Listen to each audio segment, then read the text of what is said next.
Great. Good now. It's Tuesday. They say it's Tuesday. I don't know if I believe them though.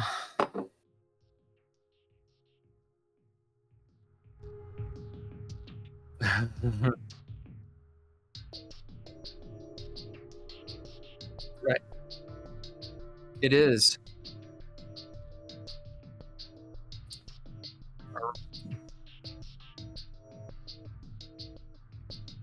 Thank you, guys.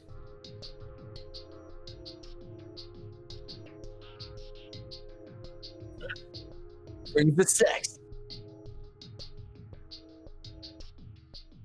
Yep. Yep.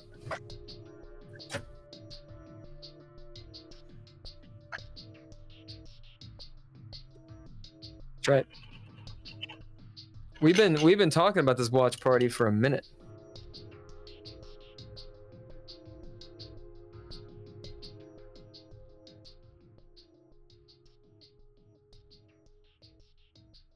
No, I have no clue.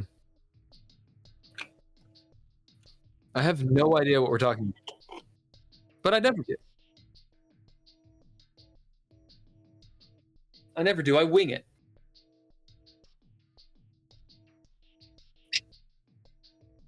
I think better on my feet. I think better on my feet.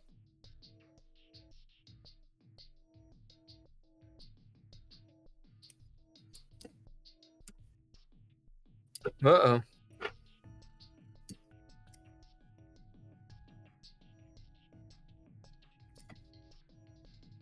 Yeah, dude. So did you ever find out what happened?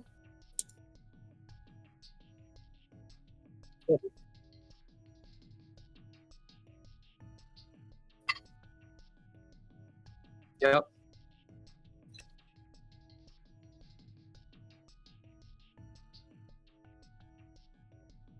Yep. If we can stomach it. Jenny D. I don't know. Oh yeah, DungeonCraft.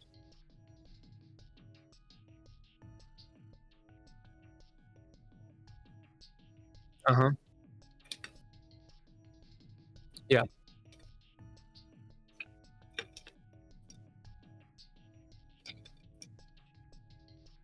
Yep.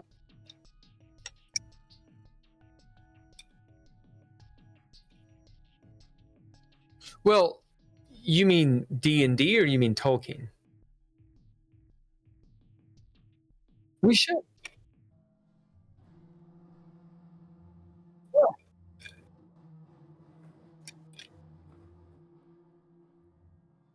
Geeks of the Realm. I think so. Nerds with words. Wordy nerd.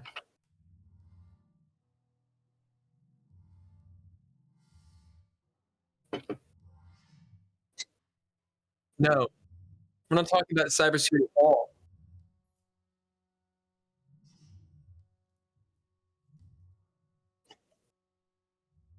Yeah.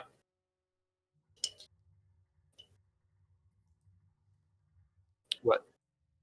You did a funny?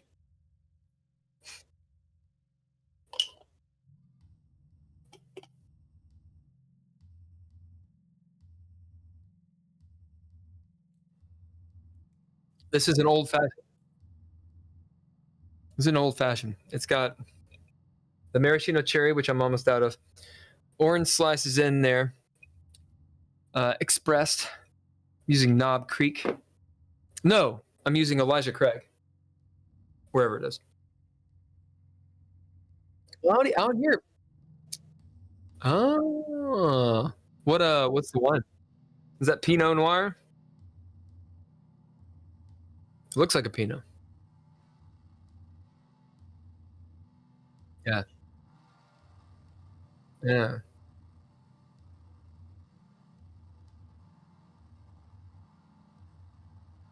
I mean, halfway through the bottle of wine, like, that's the thing. You can drink a bottle of wine. You know? I mean, that's completely doable. And if you're getting a proper drunk on. You can drink 2 bottles of wine. I wouldn't suggest it. I think it's a bad move. Oh, okay. Yeah. Yeah.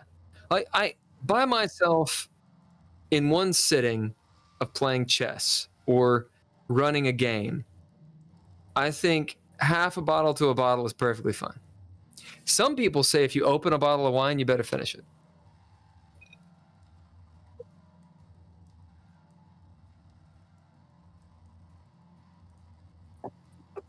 I don't put it in the fridge.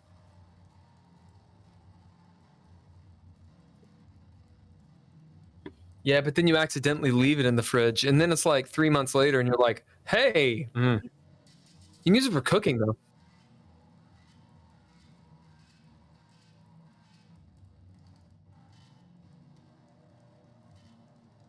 Mm, mm.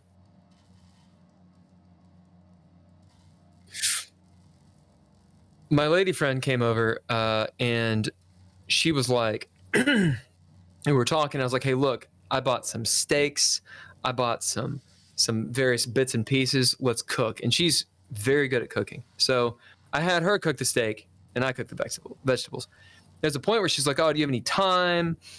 Do you have any whatever basil or whatever she used for herbs? Rosemary is what it was." And I was like, yeah. We get some soy sauce, got this bullshit. She didn't put that on the steak, by the way. We were sauteing some vegetables. And she was like, oh, grab that wine. Look at the wine. It's white wine. She's like, oh, yeah, we can use that. And hit some mushrooms with that wine. It was all right, dude. It was all right. It's all right.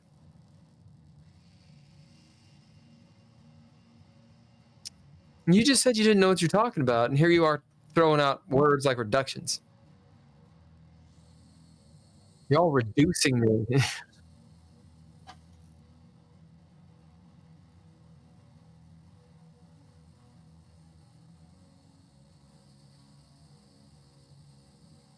In the fridge?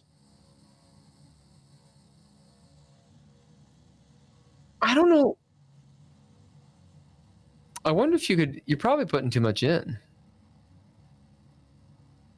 I think you can cook fish.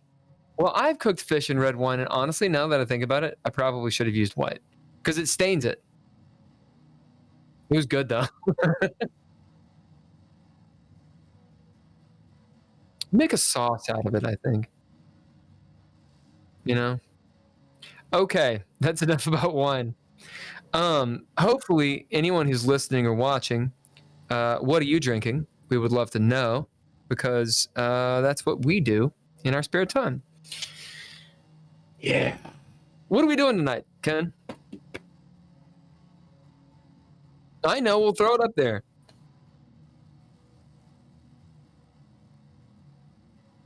I know. Critical Role. Critical Role. Critical Role's fine. It's fine. I've never made it through a whole episode though. No. It's like 4 hours.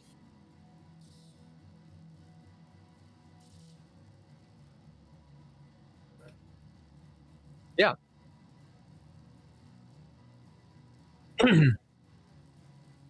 Yeah. I actually know quite a bit about. Not like a ton. Uh, Earlier before we went live, Ken threw out the Dunning-Kruger effect on me, which I know he was not so surreptitiously saying that maybe I'm talking out of my ass, but I actually do have some actually knowledge about Critical Role. Do you know much about him?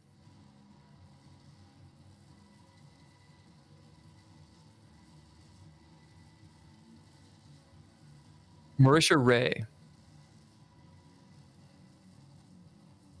She's from Louisville. Pretty sure. Yep.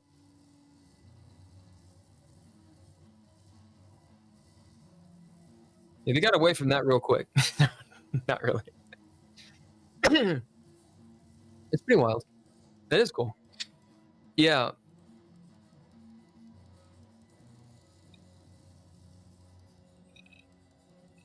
you are. Thou art. I haven't turned it on because I'm not using my headphones.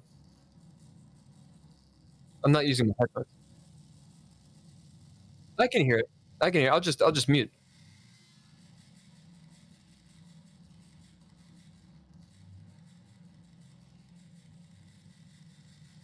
Now they do a lot of different stuff. Yeah.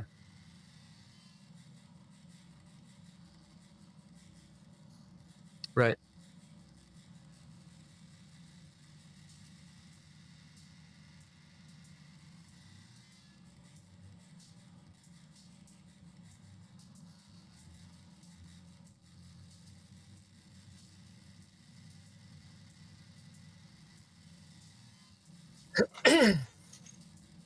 So they started back in like 2015, 16, and they were on Geek and Sundry, which is uh not Tina Fey, Felicia Day. I was confused Felicia Day and Tina Fey. It was the Guild. Awesome. Well, it was a YouTube show. That was YouTube Aristocracy. Yeah. So the story is, um, Matt Mercer was running a game for them, and I believe I forget the guy's name. If I see him, then I know who he is. But one of the guys, is his birthday, and he was like, "Oh, I want to play some D&D," and so they started playing. They had this game that was going for a couple of years, and Felicia Day was like, "Listen, you guys are really funny. Your voice actors not particularly well known, as in they're not famous, but if you play those video games, you probably knew of them. And why don't you come down to the studio and just play your game on Geek and Sundry? I bet it would hit." And at this time, 2015, 14, whatever, like if someone said, "Hey, do you think people would watch a bunch of people play a full session, by and large unedited D&D game?" The answer would be laughs. I mean, and you encountered that.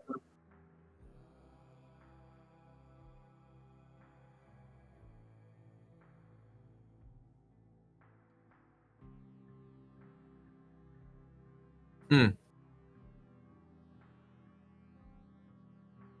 Yeah. So they were wrong. They were wrong. Uh, so Critical Role, their production quality at the beginning was shit. I mean, they were in a studio, but they had technical issues all over the place. They started with like 300 people watching, by the way. So, and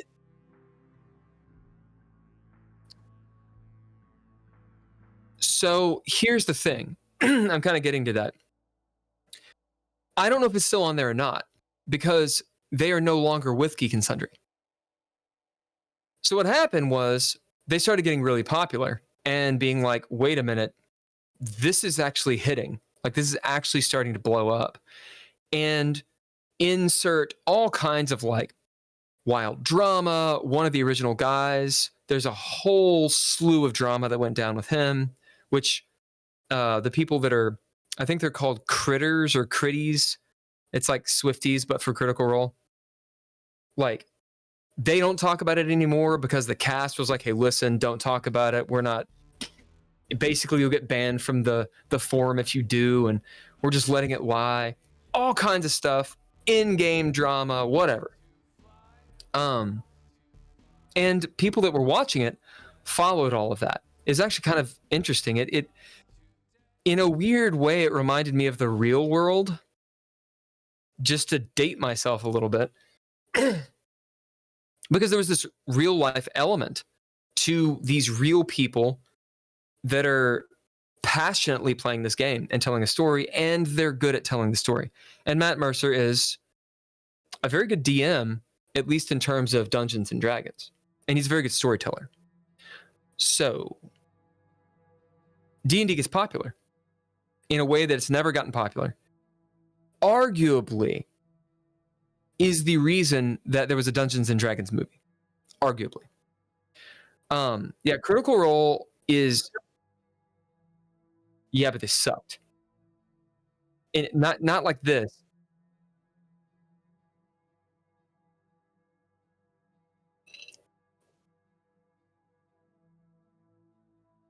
Well, they're all annoying because they're kids. And when we went to go see the D&D movie, I think, yeah, we did. I want to say it may have just been me. I don't know if, I think Holker was with us, but those cartoon characters are in the D&D movie. Yeah, they make 3 or 4 cameos. So when they're at the end, when they're in the spoilers, when they're in the maze box thing, and it's basically a dungeon, one of the other teams is the cartoon. It's those cartoon characters. At any rate, so Critical Role, they run several seasons. They do an anime that got released 2-3 years ago, maybe 4. They've gotten extremely popular. Like, their careers are made. Like, they are legitimately famous in the con community, in the gaming community, and they make Critical Role literally makes millions of dollars. Now, this is just as Critical Role. They left Geek and Sundry. Creative differences happened. I want to say Felicia Day had left before that. She went off to other things. And they started... Well, it's not clear. I think it was they were getting a lot of money. They were getting a lot of support from the fans, a lot of gifts. I mean, like, it's insane. Like, people were just giving them lots and lots and lots and lots of stuff. And it started becoming a business because it needed to. And so they were like, well, we need to own this. Like, whatever happened, they left Geek and Sundry. There's a little bit of a kerfuffle. The open open D20 license, open GL, I think is what it's called, gaming license.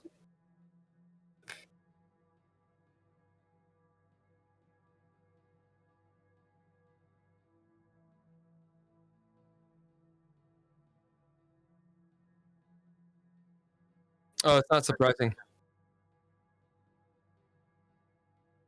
That's not surprising. Well, and that's actually very timely, because that's one of the things is, so they're making a ton of money, like millions of dollars. Okay. I mean, we're not talking like hundreds of millions at the time, but a lot of money off of Hasbro's property. Hasbro owns WotC, owns D&D. And so there's this element of, I mean, imagine we did a bunch of Star Wars shit and started getting millions of dollars for it. How fast would Industrial Light and Magic be on our asses and Disney, right? So the open gaming license comes down, and one of the main contentions was, we should have Mildred on here talking about this because I'm sure he knows everything. The main contentions was that it was, okay, look, if you do a D&D stream and you make over a certain amount of money, you owe us like 70% or whatever. And this is very much motivated. Well, and all of these, and there are all these other streams, like, for example, us, you know?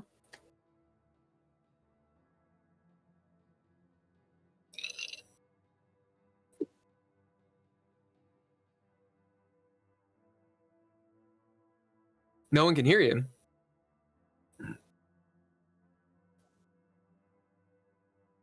I can hear you. Well, good, because I just had like a 15-minute diatribe. So you weren't talking, at least, but I'm glad you caught it. Yeah, no one can hear you.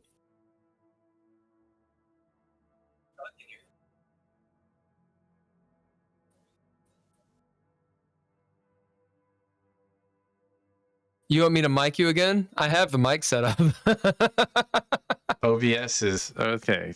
OBS is kind of being a dick. All right, now they can hear me. Fuck. I'm glad I look at, I feel like I'm really glad. I feel like we don't have a drizzle. I feel like we should start again. Yeah, we can hear you. No, well, you hadn't said that much. Although you didn't do the intro. We'll just add the intro at the end. We'll do the intro at the end. All right, this will be one of the weirder podcasts that we've done. Sure, why not? That's okay. Nobody. I mean, what else? I had a lot of good zingers in there. I had some for like 10 seconds straight, and that'll be like where you cut. Yeah. Well, I mean, I'll chop us in at this point. I think for the re-upload at least. I mean, you said some really. But I'm gonna keep all the stuff. 15 minutes of backstory. I'm gonna keep all the stuff you said, and then all the stuff that I said before that. You know, before we got, we're like introducing. I'm drinking wine. You're drinking bourbon. All that shit. That's out. Yeah, dude. I'm a man. No, we'll start when you get all cerebral at talking. You asked me about Critical Role, and I'm telling you. Yeah, I appreciate it. You got bored. So I think we should watch a little bit of the early episode of Geek and Sundry Critical Role, and then chime in on that, and then watch like the most recent episode and see where they are. And well, I have about 15 more seconds to actually say in my diatribe about Critical Role. Go for it. I interrupted. So all this goes down. They're getting famous. OpenGL goes down. Does what they do. And Critical Role starts switching systems. I believe Matt Mercer created his own. He at least created his own setting. It's the world that those seasons are in. And I believe they created their own game. And I believe they are playing that game. Yeah, they have two games. I know he's written. I know that he's written stuff for D&D and all that, but I believe they started transitioning away. Now this is where my knowledge gets a lot thinner, because the other campaigns I was far less interested in. And it's much more like a business now. Like the different cast members have literal titles in the business. They go to cons. They are a company that is producing content now. And that content is of all different manners and sorts. And it's not really a grassroots, hey, we're a bunch of people playing games and voice acting and telling a story anymore. Now it's like, hey, we got famous. And I'm not saying they're bad. I'm just not interested in it anymore. So the last 2 or 3 years, I don't know anything. Sure. Well, I mean, they established... They got established. They're fine. Yeah. They're telling the story. They're having a good time. They probably got bored. They probably got bored too. They're like, hey, let's move on. I feel like they're doing the same thing that they've always done. They've turned it into a business, and there is something nice about, in my mind, there's something nice about realizing that what you're watching is authentic and is the only reason that someone's doing it is because of their passion, because it's not about money. It's not about views. Or there's no ulterior motive. Again, someone will argue with me till the cows come home about this, but there is a difference when I watch a chess stream like Gotham Chess, the biggest chess stream there possibly is.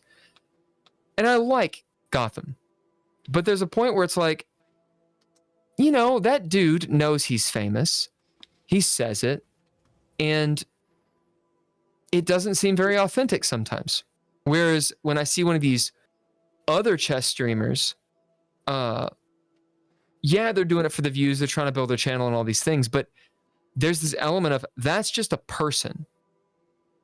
And they're doing something for the love of it, not because they know if they do this, they're going to get 200 million views or whatever. I don't know. Right. I mean, I think Critical Role started out humble roots, and they built their audience. I think they started out with a bigger audience than we had. Much bigger. They had 300 people, I'm pretty sure, the first day. Yeah. So, I mean, I'm not going to compare us, because I think comparisons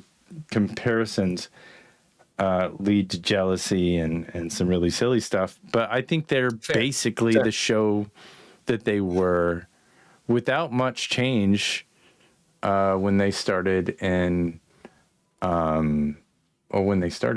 which is there's a different feel, and maybe it's just my perception. 9 years ago is what, like third year or something. Mm-hmm. I mean, they were pulling on like interesting guests. Will Wheaton was on there for a while. No, he had beef with them at some point, but you know, a bunch of like people that were their friends and just geeky people, and I mean, they're just chilling out at a table, hanging out. Sure. But now it doesn't have that feel. Right. It's not what we're watching right now. It's more like a show, and there's something that's like, it's so produced that I'm like, I don't really feel like I'm watching I feel like I'm watching the Disney Channel or something. Well, it's definitely they put money into their set. I mean, it definitely the set that they have, and you know, their chat. I'm just looking at the chat, kind of scroll by. People they eventually get rid of that. They get rid of that quick. Yeah, I'm sure they do because people they really play around with different things, and you realize like they at first I'm pretty sure they start paying attention to it. Yeah. But and then they're like, wait a minute, we can't pay attention to this. The animated sequence that they have on their YouTube page. That's all new. That's all new. Is really I think they had an animated sequence of some kind. I don't know in the beginning why. They didn't. Not like that anyway. Not that. Yeah, production. not to this level of production. It's really it's impressive. Yeah. But you know, that's a show, right? Yeah. Like that's a show. It is a show. But Bridge, they've gone through. If we just somebody has gone through that. We're looking at this show. They're all in a studio. The lighting as well. They have good mics, probably mics that are actually shot down from the ceiling. Yeah. If I was going to give them, does it look like they're in a dungeon? No, it looks like they're in an inn, not a dungeon. And it looks like that's actually their soundstage. Yeah, but it also looks fake to me. It looks like they're on in front of a green screen. If I'm going to be real, it doesn't look. Is that new? Yeah, this is the most recent episode. So, like if we compare their production quality, that's the wrong YouTube channel. Yeah, to this one. See, I love that. I love that. They don't have mics. I mean, when we watch this in a few minutes, or watch 5 or a few minutes of it. Look at the light on Matt Mercer. I mean, he has no light. I mean, I'm lit like better than he is right now. It's like this. Yeah. I mean, like I love that for sure. I love that. Let me match my lighting to. You still look good. You still look good though. I still have more lighting than he does. You still have more light than he does. Than he does. Yeah. This is a new. My partner. She got a job, and so she closed her office down, and she gave me her light. Oh, I see. And so that's why it's all fancy. I got the fancy dimmers. I can change the colors. Oh my. Okay. I'm all over the place. Sweet. I thought it was neat. It is cool. It was. Yeah, I feel like I had it a little bright. I feel like I need to bring it back a little bit. Like I feel like when I watch this, it's just a bunch of people hanging out, passionate about the game. They're gamers. They're getting into it, and it's like, wow, that is interesting. And then when you see it now, I'm like,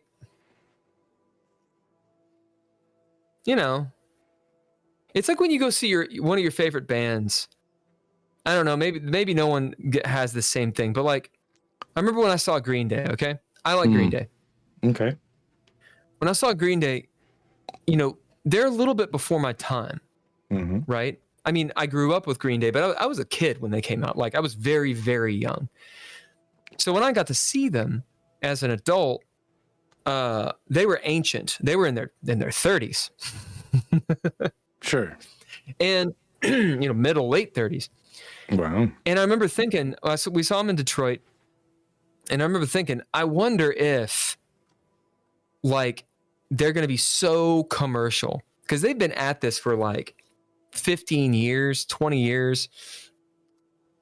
And that show was so good. It was nothing like what you see on like the album art and like in the media and shit. They played, like, they were just fucking Green Day. Like three of them up there kicking ass, no pomp and circumstance, no flames or some bullshit. And they were so good just to watch. It felt very authentic. But there have been bands and there have been things that I've gone to where there's a change. It becomes like glossy and sleek, and it kind of loses something. You like it I think Critical Role's kind of lost it. When it's yours, and yeah, you feel like you're in the room. Yeah, and you could walk up to one of these guys and have a conversation with them a lot more than you like it when they're so big. They're so big that there's no way. There's no way. They come out on stage and they get like the mic, like, hey guys, it's all bullshit. And I'm like, I mean, rock and roll for them, but I'm not interested in that. Like, had they started out that way, I would have had zero interest. The interest had to do with, wow, why aren't we doing this? Because who the fuck are they? And wow, like, what we're doing is the same thing as what they're doing in their game. And in some ways, we're doing it better in some ways. Wow. Like there's an interest, there's a communion there. Sure. You feel like, hey, you guys are awesome. But then they get like rich about it and they're driving their whatever's about it. And that Critical Role money. It's just not as interesting. That's just not very good. It looks like these are all fan videos. No, this one isn't a fan video. All right. When we start making that GGP money, the world will see. Yeah, you know me. But yeah, so I mean, so if you look at the 2024 version of a Green Day concert, they've gone, it looks great. It's really crisp. They're shooting in black and white because concerts are impossible to shoot in color. And was that 2024? Yeah, they're trying to do. It says November 12th, 2024. Yeah, they're way too young for this. So this must be an older. Yeah, that's not it. There's no way. I'm guessing this Billy is Joe Armstrong is like. Yeah, he's like in his 50s. Yeah, it makes. Oh, that drummer, he looks kind of old. Yeah, it's a little bit. Who knows? I mean, they do look young. They are young. They were like 16, 17 when they started making it. Them and Duran. I feel like but they don't look young. In American Idiot, 2004, September 21st. There's a story of them. I actually have the Rolling Stone cover. It's like the only thing on my wall. Yeah. And it's a Billy Joe Armstrong, and there's a story of them in the airplane, and one of the waitresses, one of the stewardesses, or flight attendant, is like, who is that? And I'm like, oh, that's Green Day. And they're like, what? Mind you, this is 2004, and Green Day started in like 87, 88. Yeah, Green Day's been. Really, I mean, I knew who Green Day was in 90. When I was in middle school in the 90s, or late 80s, early 90s. I want to say Dookie and Insomniac came out in 94, 95. Yeah, so 87 is when they started. Yeah, so they were blowing up by 1990, 92, and they were on MTV by 94. So this woman is like, wait a minute, Green Day, they've been around for like 10, 15 plus years. Those guys are way too young to be Green Day. And Billy Joe Armstrong was like 36 years old. Yeah. And they'd been at the game for like 15 years. They're not that much older than me. just a few years older than I am. So, well, you didn't grow up in the Bay Area as in a punk band. I know. I lived in the Bay Area for a minute, so that didn't count. Yeah, I did. Playing music. I did. I played I wrote a couple of songs there. I didn't like perform anywhere. I went to a lot of performances. Well, you have to do that. The Bay Area was great. I mean, if you've ever been to, you got to do it. If you've ever been to the area, the problem with being there is that everybody's amazing, just talented, creative. You know, you think LA's bad? Go to the San Francisco, Oakland, Bay Area, and you'll find incredibly talented, creative individuals that are just immersed in it. That was my experience, at least. It was good. Anyway. Yeah. Anyway, Critical Role. So I'll stop talking and let's watch a little bit of this. And I'm sure this is the part of the video that we're probably going to get, copyrighted or something like that. Probably. But I'm pulling everything from YouTube. And I feel like if we're going to do this with anyone, every other video is like other people talking some shit about something that's going on Let's see what happens on YouTube. So, and here we go. There it's happening. It's just very quiet because their mics suck. No, I'm just kidding. Time Travel Mart, which there's one in Echo Park and one in Mar Vista. So they have this amazing storefront where you can buy. Oh, so they're already advertising some Echo Park store. Episode 1. We might have to scroll further into it because they already have ads for local business. So also as a heads up, so I saw some of you guys asking in the chat room, these videos will be available on the Geek and Sundry YouTube channel soon enough, as well as a more extensive backstory to the party. So we'll have all the content ready for you, so you don't have to memorize it. And maybe a bio page, I don't know. We'll figure something out. It'll be fine. But anyway, let's open that up. You know who I am, Matthew Mercer. I'm a voice actor and running this game for 2 years, hardcore nerd. Let's go around the table and introduce our players so you can attach the faces to the intros you just saw. Let's start on this side with Travis. Oh, hi. I'm Travis Willingham, voice actor, gamer, and I play Grog, the Goliath Barbarian. Oh, they got the music up like way loud. Hi, I'm Laura Bailey. I'm also, a voice actor like kind of everyone here. Yeah, I think we all. And I'm playing Vexalia, the coolest chick ever. The ranger with the bear. The ranger with the bear named Trinket, in case you didn't catch that. His name is Trinket, and he's amazing. Hi, I'm Liam O'Brien. I'm playing Vaxiel Don, this one's twin. We're half-elven twins, and I started playing D&D when I was 13, and I can't believe this is happening, so cheers. Cheers to this.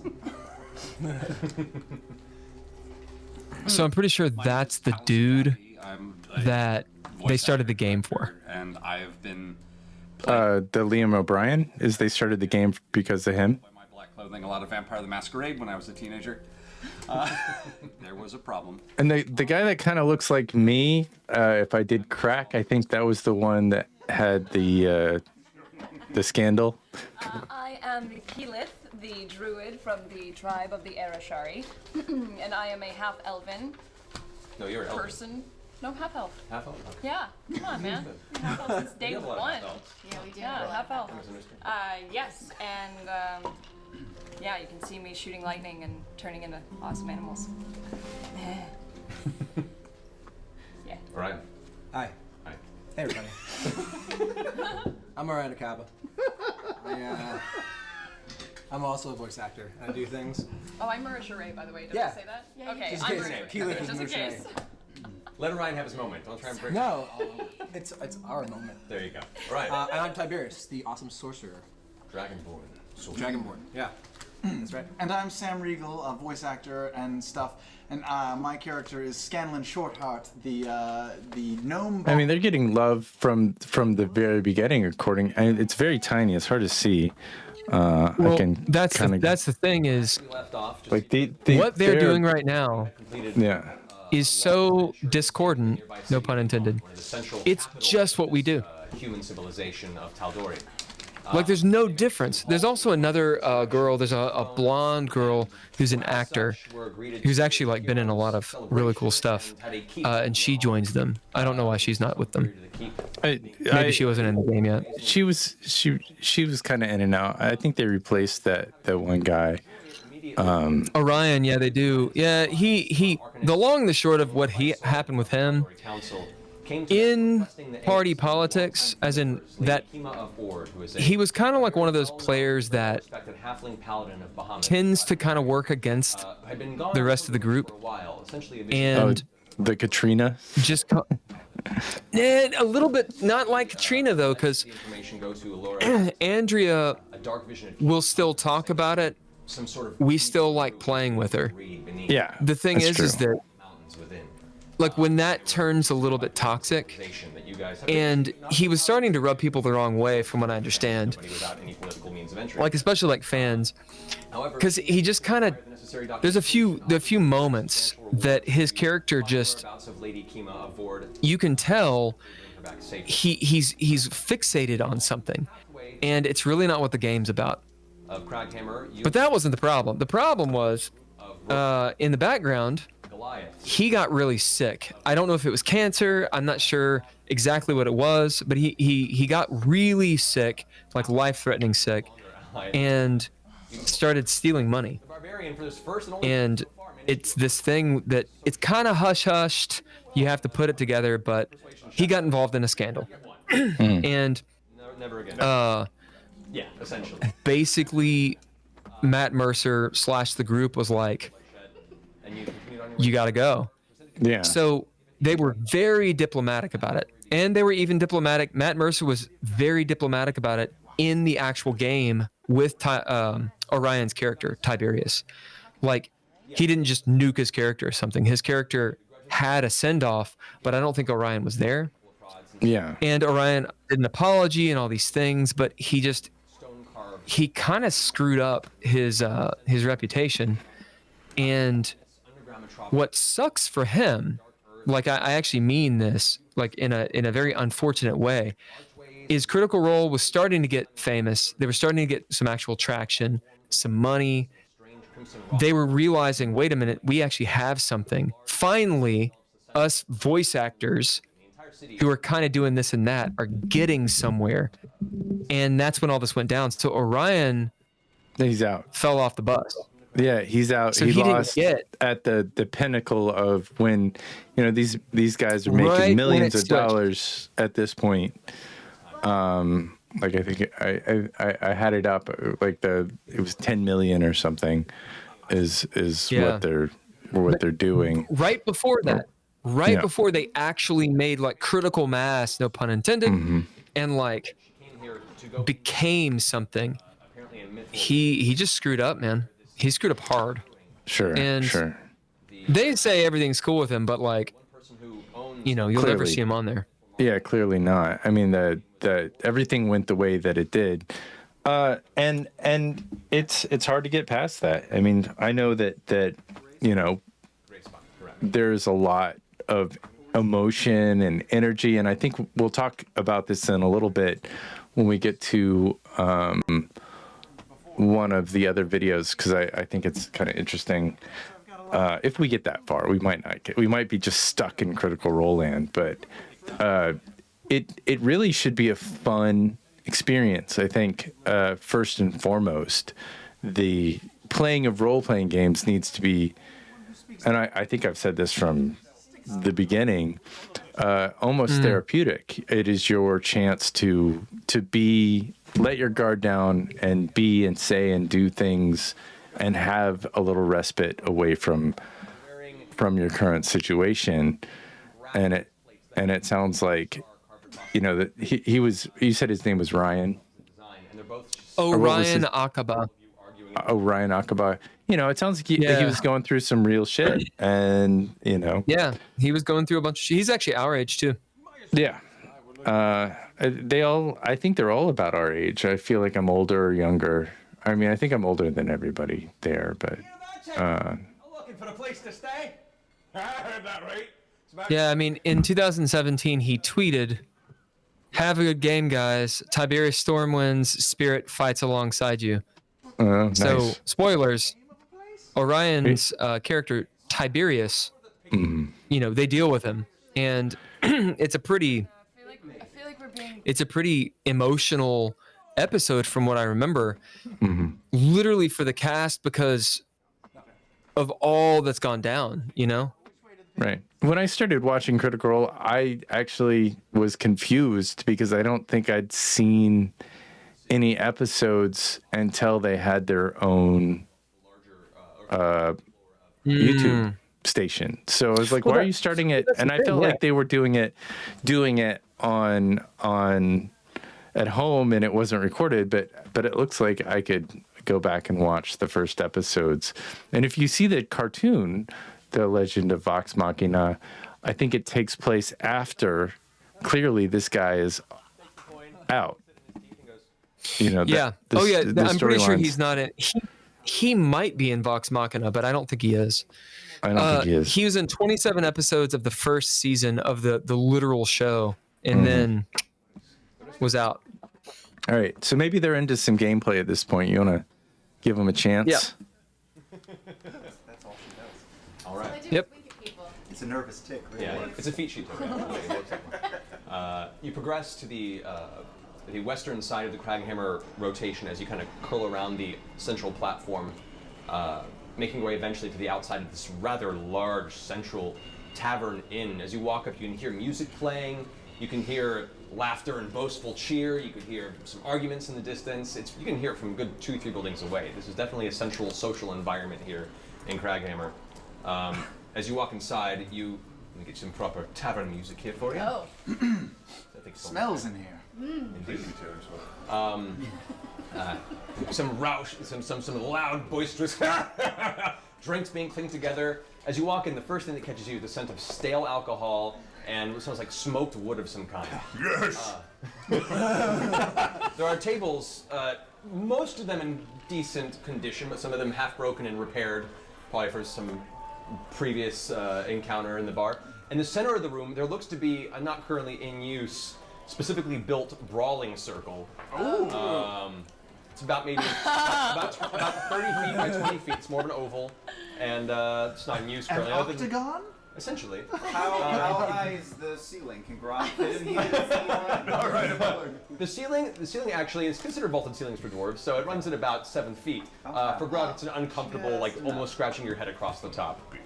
And as you enter, about 7 or 8 of the nearby dwarves at the front door go. Just look immediately at the ragtag non-dwarven group that just kind of stumbled into the center of the tavern. It's definitely tropey. They're all in a tavern. It's not very often we catch someone with that kind of a mug on you. Let me buy you a drink. Come sit down. My kind of people, see you later. I'll go to have a drink. We grab a table next to the dwarves with Grog. All right. Both tables next to the table they're at are completely full of dwarves. All right, I take a sack of gold out of my own pocket and slam down the table. Sack of gold? Are you crazy?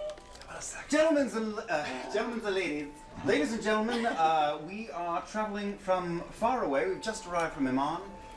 We are fascinated to see your underground city, and to celebrate the occasion, I would like to buy every dwarf in here around.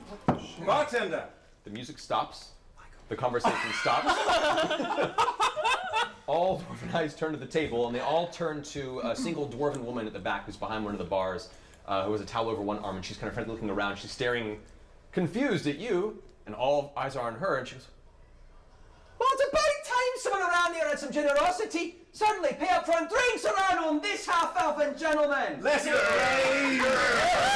Yeah, and they definitely have some really solid audio issues.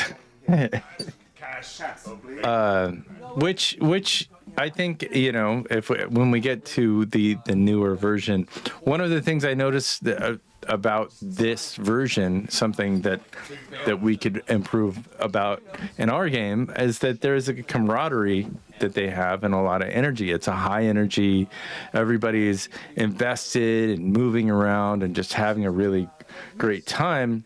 And I think that they benefit a lot from being in the same place. Whereas on the internet, we're separate. By this round, we really. Patrons that come in and drop coin like that are welcome anytime. Well, thank you for your hospitality. Might we inquire about staying here the night? Do you have an inn with this tavern? She reaches below and pulls out a big tome and starts skimming through it. You know, actually, we have openings right now on the second floor. Several rooms or just one? Do you need them side by side? That would be nice. We could probably muster that. We'll push him into room Something 7. with a little bed for me. Child! One of the dwarf barmaiders comes over. Hey. Get Stepson out of his room, move him to the 3rd floor. He's got to open a block for our new guests. And then the voices are definitely on point, you know, with Matt Mercer and the start, and even some of the other characters, even though they're clearly more nervous, I think at this point than they are at this. 25. Or they were more nervous about getting online and talking and being there. This is like a big deal for these guys. The mannerisms and the movement, and everybody is constantly moving. They're all actively drinking, and they are. It's a party atmosphere, but they're definitely. It's a few days. Let's say it a week. With an indefinite hold, we are. Well, that's the thing, and that's exactly what I'm saying. Is they're just a bunch of geeks. Like, they happen to be voice actors, and so that's literally what they bring to the table. And it's really interesting to listen to and watch, but they're just gamers, and the decisions they make, you can tell the gaming politics. The one person gets something in their mind. It's obviously wrong. They go back and forth on plans. The DM's sitting there like this. They argue sometimes. Like, it's just a group of people that are playing D&D. The rest of you hand you some paperwork. And then if you move to the like now, you'll see the difference that I'm talking about. You want to just give it. Well, let's let them. What I'll do is I'll let it play for another minute, and then we'll just transition from that and not have us to the new one. Is this your first time in Krakow? Yes. The Carvers are the guard that run this city. They're the ones who keep the law. The scar. Yes, the armor, the Carvers. Yeah, what is The Carvers. At which point, she kind of leans back and as he reveals the rather gnarled scar on your chest, she reels back a bit and two nearby dwarves go, hey! They start showing their scars and it's like, oh no, I got this one from about Iron Bolt. And then they start talking about different creatures they fought. Alright, well, just the Carvers are a bit of a, sort of a, how do I put it, a military class in this city. They run a very tight ship on the streets, so just be careful. That shouldn't be a problem. Mostly we're just looking for Lord Greyspine, if I recall. We just have business with him. We might have business with you if you've seen a halfling come through. She thinks to herself and goes, no, there was a halfling woman, but she was staying at the Firebrook in The Firebrook. on the bottom floor for a couple of weeks. And I was where? talking about her. She got in a few fights herself. Oh, The silver armor, that one. Yeah. She was a firebrand if ever I saw one. Right up my alley. I like that one. How long ago would you say this was? Oh, she's been for a few weeks. I haven't seen her recently. Thank you. Perfect. Is there a champion of the circle of fighting? I think that is a really good moment. I'm gonna try and skip to role playing in this version. And a friend. Is there a name again? We're not from around here. Older gentleman by the name of Ludinus. Oh, I fucking knew it! Sorry, that was Liam. Ludinus! Does Orm at least know country of origin? With his history. Fucking knew it. Natural 20. Yo! Oh, give the man his pride. You are indeed aware of the Cerberus Assembly from Wildmount, and with the natural 20, I will say you are aware of the loose hierarchy there, and know that Ludinus is one of the, if not the founding member of the group. You know of their checkered history. They're both dangerous, but they're both a bit arrogant. The advantages that we have, that I have, is that we've been forgotten. At least I have been. It's the Callaways that draw their attention. And I think at this point, we have to diverge. After all, I can't have your scent on me any further. Everybody's still, like, I mean, that's the biggest, the mannerisms of all these guys. They are focused, and they're in it, and they're in the zone. It's clearly a much more dramatic scene than the other scene, and Matt Mercer is making all those big arm movements, which I think is really kind of fun. But you hear like the cracking of glass. The drama's there. I didn't realize the music was as loud as it is. Yeah, try to find a more happy-go-lucky scene. Yeah. So we're gonna go back a little bit, and maybe I would say in episode 1. There's nothing wrong with what they're doing here. It's not that. That really isn't it. It just, there's something that. And in a flash of dark purple energy. Honestly, I don't see it in this. This isn't really what I'm talking about. Yeah. Like, one of the things, it's just really good production quality. What I was gonna say is the production quality. I think even in the last several episodes, they're cutting. They're going in between different scenes. They're mixing it up. If you go back, I'm sure just maybe 20 episodes, and I'm gonna pause it. And that may not be the. Oh, is it just 1 hour? Yeah. Are you doing the abridged version? Oh, you're doing abridged. It is That's the why. abridged. Oh, I didn't realize. It literally says abridged. So that's why. I picked the most recent video. They got that abridged money, dude. Abridged money. They've cut it down. If anybody doesn't know, editing video is a big old bitch, and like to cut down 3 hours 4-hour of content. episode. Yeah. Guess what they're doing. You better be making some dough. You said the Prav. So, despite Tiberius Stormwind's Orion Akaba stating he left Critical Role due to health reasons, Matt Mercer has shut down any possibility of his return to the series. Amethyst Gulch Sierras. Suggesting that something else could be at play. It was long ago. In a Reddit post, he said, Matt Mercer said he was glad Orion was taking care of, had been taking care of his health and was making positive steps forward in his life. However, he added at the end, quote, that being said, in hopes of ending the arguments and discussions within for both our sakes and his, there are no plans for Orion to ever return to Critical Role. Before that, it says, wilder allegations about Orion Akaba having hit the internet to explain the Critical Role player's departure, such as scamming from a crowdfunding project he started. These are accusations that are all unfounded.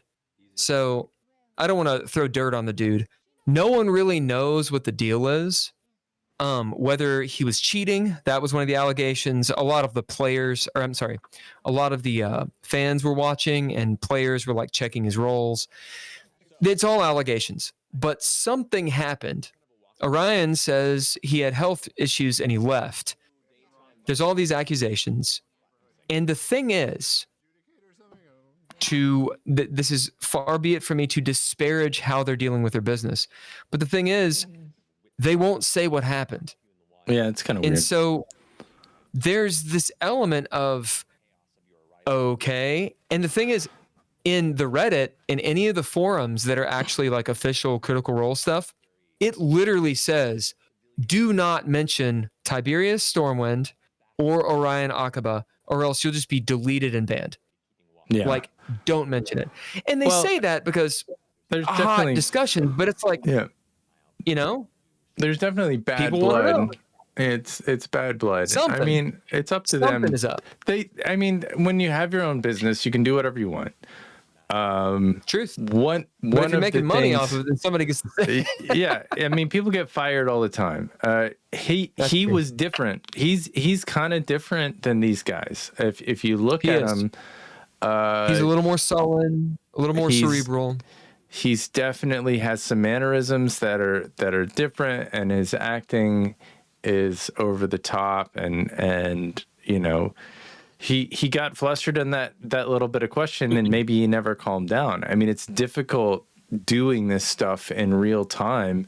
We have conversations about this all the time. It's easy to get flustered. It's easy to lose track, and if you're not focused, and even if you are focused, it's easy to lose what the fuck you're trying to say. And it could be an acting thing. He's not clicking with the other cast members, and they're cast members, and this is the production. And if it's not gelling behind the scenes or in front of the scenes, you're gonna get fired anywhere. It's just that's what happens. I keep expecting you know, that to happen with us, but apparently we're doing good so far. And you can't shoot your eyes up at the space where that. I'm just poking you. Just poking you. I love it. These If I do a 180 perception check.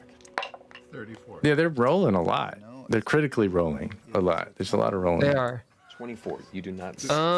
Okay. When it comes down to it, these are the critical role fan-run communities for discussion and news about the show. Orion's personal behavior has nothing to do with the show. All right. Well, I'm going to call bullshit on that, because literally the show is their personalities. The odds of hurting more people and dividing the community further by repeating the same drama and speculation over and over again are high. The small upside of potentially educating a few people who might have participated, blah, blah, blah, blah, blah. Basically, it's you can't talk about Orion or Tiberius or else you'll get banned. And I think that is fucking fascist. Well, they might be over it. I think it's stupid. I mean, well, of course they're over it. They don't but they're getting millions of dollars. Yeah. And it's like, hey, listen, guys. They've moved on. We want the drama. We want to know. They've cut it off. They've had enough. They've had enough. We want to know what's up. And then, you know, Geek and Sundry's had a couple of scandals since then. That was not their biggest scandal anyway. Yeah, apparently they did. Yeah. I really don't know what the scandals are, but I do know that they had them. We talked about it earlier. It was like a rape scenario fantasy thing between one of their dungeon masters. Oh, that's right. And like, that's right. The character didn't even know, and it was and then it took them a while to figure out, oh wait, I was violated. And I think that's what shut down their ultimately it shut down their ability to role play. You know, that was going to happen if you don't. I mean, I think it's important that everybody's on the same page and have a conversation beforehand and say, hey, shit's going to go down. There's a violation. And I think this is something that we've experienced in our games, potentially, you know, because stuff does get intense and you're dealing with a lot of intense situations that have a lot of real world. Like if it happened in the real world, it would be catastrophic. And I think we even gravitate towards that. I mean, Critical Role people are in a war, a constant war, you know, how they're not pillaging all the time. And they are. They're pillaging boxes. They're rampaging through other people. They got an enemy and they're going to bring them down. They're going to kill him. Violence is the answer. Choose violence, I believe, is their hashtag, by the way. Is it? Choose violence?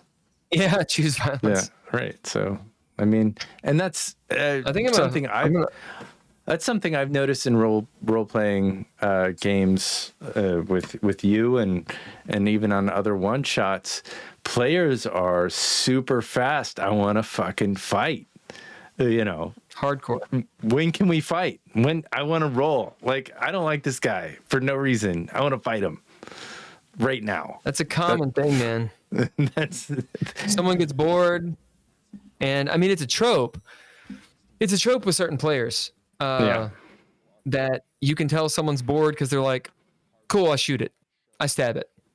And but that's in every gaming shop. It's in every group. There's always somebody that has a penchant for doing that. All right. So production value is clearly better. The one thing I do notice about this, I think it's a one shot is what we're looking at. Well, it's campaign 3, episode 105. Yeah, I don't think they do one shots. I think they do one shots. Yeah, they do one shots occasionally. They do one shots. They'll have guest DMs. Yeah, they'll have guest DMs. That's right. They'll have all kinds of different things. But it is pretty much, I guess that cut down that they did, it seems like it was edited and really nicely done. Whereas the live game, they just sit on those cameras. There's nothing that happens until I guess there's a big battle at some point. Let's see if there's a battle at some point. And they do a lot of like edited content. This is an episode where they're not fighting. But yeah, I think it's interesting. I like kind of pointing them out because of their success. I think it's interesting the way they've become successful in kind of doing their own thing, and I think it's good for them. Good for their, what with all of the scandals, the Hasbro, the people are always going to get hurt, and working with other people, there's always going to be drama. I'm surprised at how little drama there has been with this group. And they're all A-list. Well, there has been drama. Well, there might have been. I don't know about it. That's that. But it seems like they're all participating outside of the game. They all consider this a job. They've got marketing. They've got They've got. I mean, why would you screw this up? Like there's a point after, I want to say season 3, where it's so obvious this is your meal ticket. Mm-hmm. You're not going to screw that up. Yeah. Even after season 1, it's like, holy crap, guys. Mm-hmm. Like, we're actually making it. Right. And they've made it. Like they came out to LA and they're doing a thing. It's pretty impressive. So one of the things I want to do is I want to click in our last episode, not our last episode, but the second to last episode of what we're doing on the Red Writ, and kind of let us kind of talk through some stuff. Yeah, thanks. So I'm going to refresh my wine and I'll be right back. All right. Here I was. You want to take a break really quick? No, we'll just let it play. Why not? I mean, we've been letting them play. And let it play. I'm going to bid something. I'll get some water and I'll be back too. Get them to. I got most of that. It's in the notes. To follow me, and you're just trying to get them to follow you? Yeah, I want to get them to follow. Okay.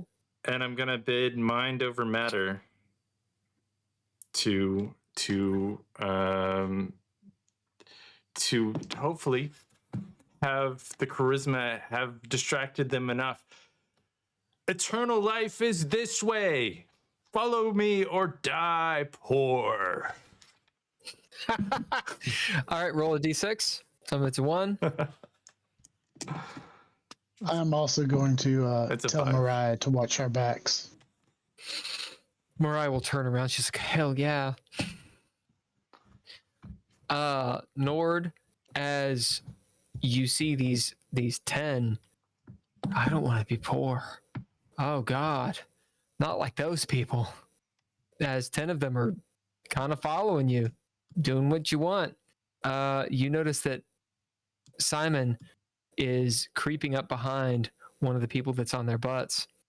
As he whispers over to Mariah, you see following him. And she's like, Yeah, okay, we're in the middle of them, Simon. What are we gonna do? What's Nord doing? He's talking bullshit. That's what he does best. Why is he glowing? I think it's that light behind him casting on him. Okay. Antagonist turn. As 10 of these cultists turn and they're like, "What should we do? Goat Man! He is the Goat Man! Goat Man be praised!" As the other 10 are like, "No, what's wrong with you? The Goat Man is the devil. We need to follow the sleeping one. The sleeping one never did us any good." And they start arguing with each other. As the 10 that are on the ground get up and start fighting with the other 10. You start fighting with them. And they're trying to pull you down, Nord. Oh, no. And make bad happen. As Simon, the one KO'd guy, doesn't do anything because he's unconscious. Holger, roll me a d6. Let's see if he wakes up.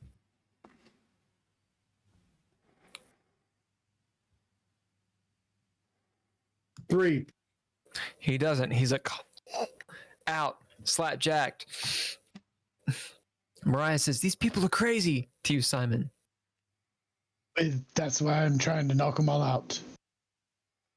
Leah, the statue, takes her position with her bowl as you see as you see Rebecca Foster creeping up out ahead as you're leveling your shot. Rebecca Foster's off to the flank as you're getting closer and closer and closer. The statue doesn't seem to do anything. All right, player turn. So I bid metaphysical because Leah begins to wonder if this statue is a golem. And she wants to know if she can tell if she thinks it might be a golem. Okay. How would she know that? Well, Slash, how would you figure it out? I mean, for a better way to put it, she learned about golems in temple, and in her own research, and she knows that there are certain methods for crafting golems, and she looks and sees if there's any telltale signs that this thing was created in such a way. Okay. What would be one of them?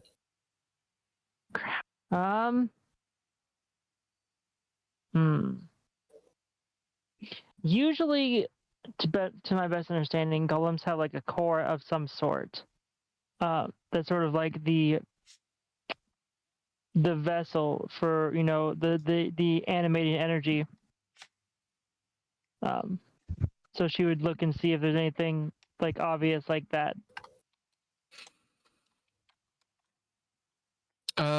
That you're looking for. How are you looking? You gotta decide this. Where are you looking? There's nothing that's glowing. There's no video game that's glowing at you. She's barefoot. She's about 8 feet tall. She's in a dress, it seems, like a slip that has a little belt. It's cut off at the shoulders. She's made of some sort of stone. Hair that comes down. It doesn't move. Looks like an 8 foot tall statue of an 8-year-old with this wide bowl. Okay. Well, Leah sort of, she'll... Remember, you have players that can help you too. You could have that. Which is asking if they know what to look for? I mean, they are called players for a reason. Yeah. I don't know. You guys got any ideas? Golems tend to sometimes have it scrawled on their forehead. If it is a tougher one, Sometimes it is a scrawled piece of paper in their mouth or in a hole in the head. Those are the ones that I'm of how you activate Gollum. The drizzle gets a pip. Some Gollum lore. Yeah. Or Golem lore. And like, I think it did started, or I think they did start in Israel. Like, I think that's where they're mainly, or where their lore starts. So yeah.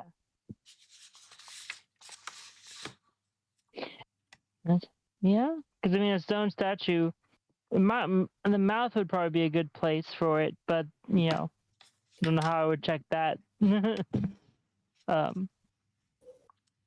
It would have to, if it would, the mouth would have to be partially open for them to even put the slip in. So you would be able to pull it out.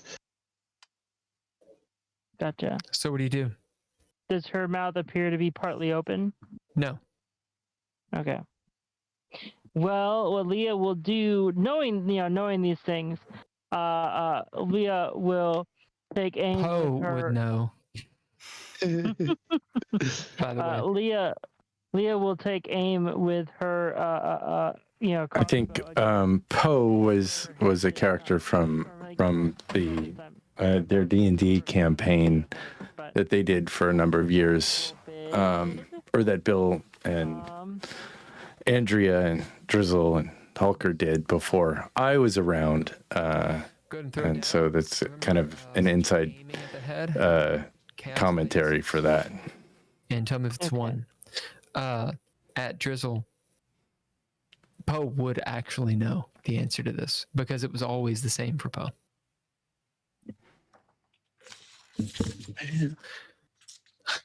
that's that's a total of 3 successes to hit. Okay, 3 successes as. Remember, roll a d6 as well for your crossbow. Yeah.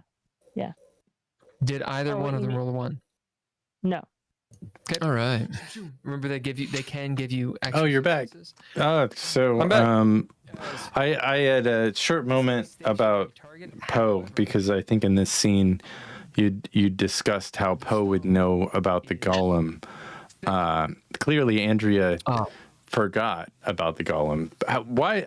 This is a question that I couldn't ask then, and can only ask at this point. Why would Poe know and Andrea doesn't know about this golem and how to defeat them? So the reason, and certainly Leah doesn't. Gotcha. So the reason that Drizzle knows is because in the game Richmond Fay, which is a D&D game that we ran prior to us doing stuff, it's on YouTube. Same channel. There were a lot of golems, a lot of because in D&D golems are a thing, like a common thing. Artificers and stuff have them, wizards have them, and I had my own take on them. And his character, Poe Papillon, D10. Oh, D10. Definitely messed with golems a lot. And so he was recounting back to what he remembered from that game. I actually messaged Drizzle. Oh, Drizzle. So Drizzle played Poe. Yeah. Oh, then what was Andrea's character? What was their name? Andrea's character was Serarith Vramamir, which is why Vramada is Ramadan. It's not Ramadan, it's Ramadan. Right. It's referencing other games. And what he was trying to do is be like, hey, look, here's what happened in the other game, but actually he was wrong. And so I messaged him before the game last night and was like, hey, so you're aware, this is actually what you were thinking about. He was like, oh my God, I couldn't remember. It's been, 2.5, 3 years. So yeah. Well, I mean, if you know that much about golems, I mean, I just read or I guess reading is a stretch. I just experienced the audiobook of Terry Pratchett's, I think it's Feet of Clay, and it was featuring golems. So it's a whole book on golems and kind of you know, I don't want to do spoilers on it because it's kind of a fun book. There's some really, I like how Terry Pratchett gets a little political, says a lot. Definitely for golem rights or golem rights. Right. Well, that's the thing with golems is like, there's all these different sorts in, you know, different societies.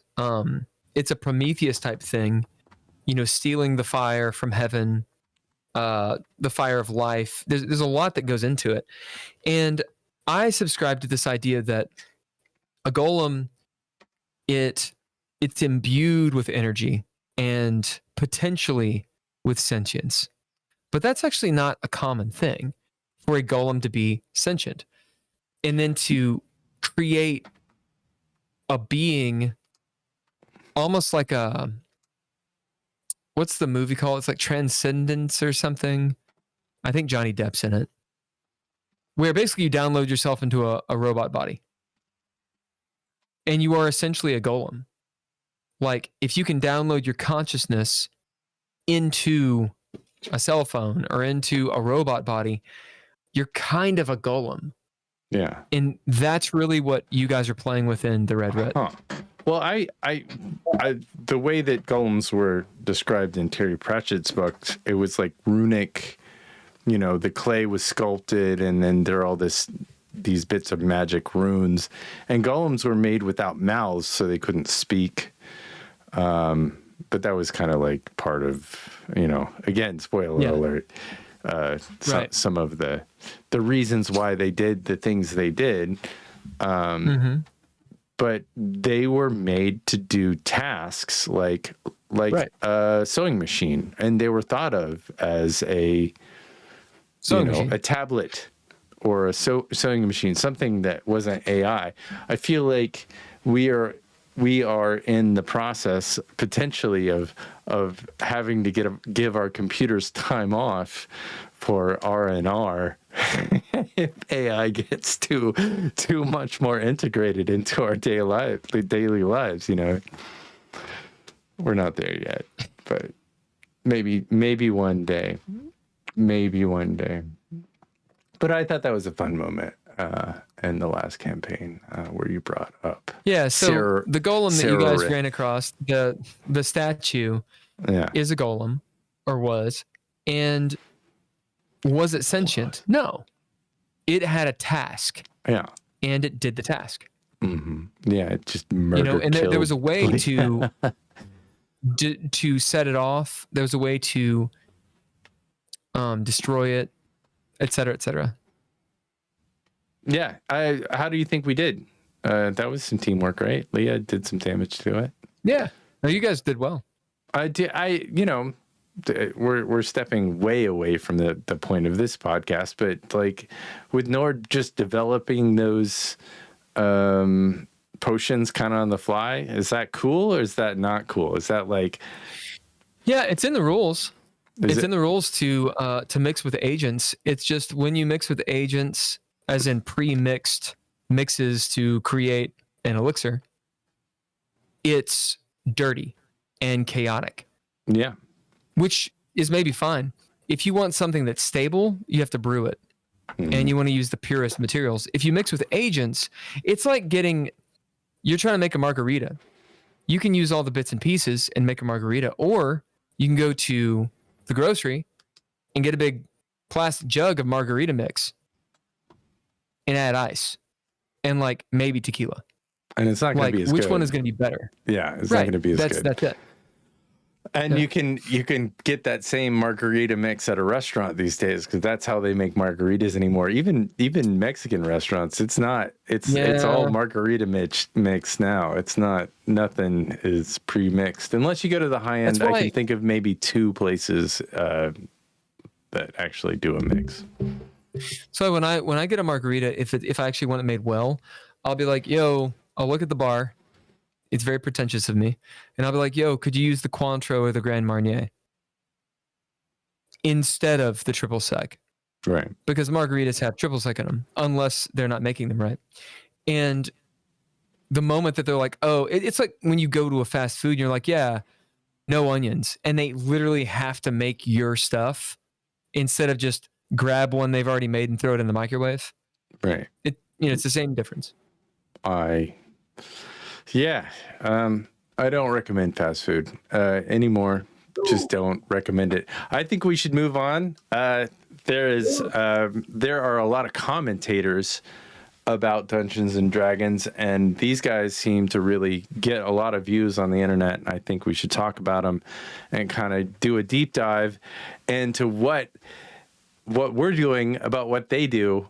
So it's like people doing a thing about what other people are doing about other things. It's really interesting to me. I thought it was kind of funny. Ginny D seems to be popular. Her videos are getting 500,000 views. I cannot say that I particularly like her videos. Yeah. So you've seen her videos before. I have. I think I saw her. I think I saw her when she was kind of coming up. It's good stuff, and she's a girl, and she's a gamer, and she's a DM, and we need more of those. Yeah, and she looks great. She looks cool. The image quality is really good, and I'm trying to find a video. Well, she's getting 500,000 views. Yeah, I mean, she's getting like real, But is she saying anything that other people aren't saying? Well, thus far, I have not seen. Let's look. I mean, we're gonna handpick. I haven't gone through that many, but what jumped out to me is D&D is not improv. So this is I got you, like it sucked me in.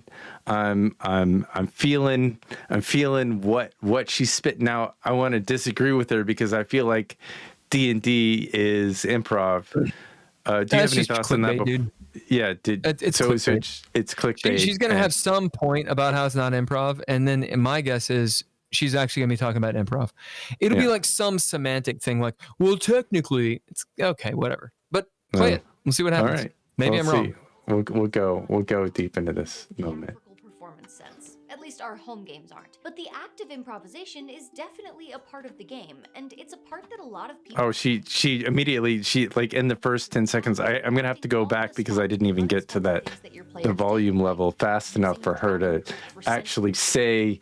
So we're gonna rewind and start it again.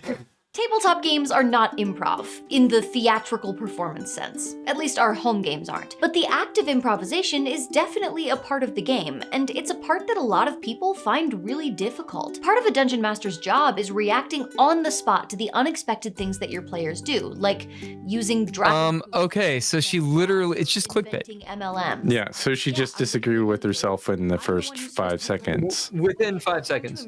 She's like, oh yeah, it's not improv in the sense that it's not like literally improvised theater, which is what improv means, by the way. But improvised theater. But it's basically improv, and this is how you do it. It's go fuck yourself, dude. But she's doing a lot lot of things that we don't do. She's cute, and she's a girl, and she's got the wig, and whatever, and she's interesting to listen to.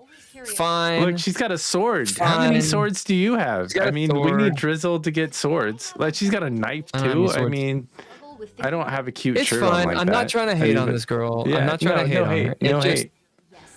Why is she popular? All right, let's try and find something else. That isn't. She's not saying anything new. You don't think there's anything that she's gonna pull out and say? I think the one that comes up to my mind, that comes out to my mind, or comes. Okay, Jesus Christ! I'm trying to fight. The thing that comes to my mind when I think of her, there was a video where she said, I want to say it's how to make a D&D character, like how to start, and maybe how to GM or DM. It was one of those. It's been a long time, like maybe a year, 2 years ago. There's a year ago, Wizard 101, because she doesn't release every week. She releases 2 twice a month, I think. So we create a lot more content than she does.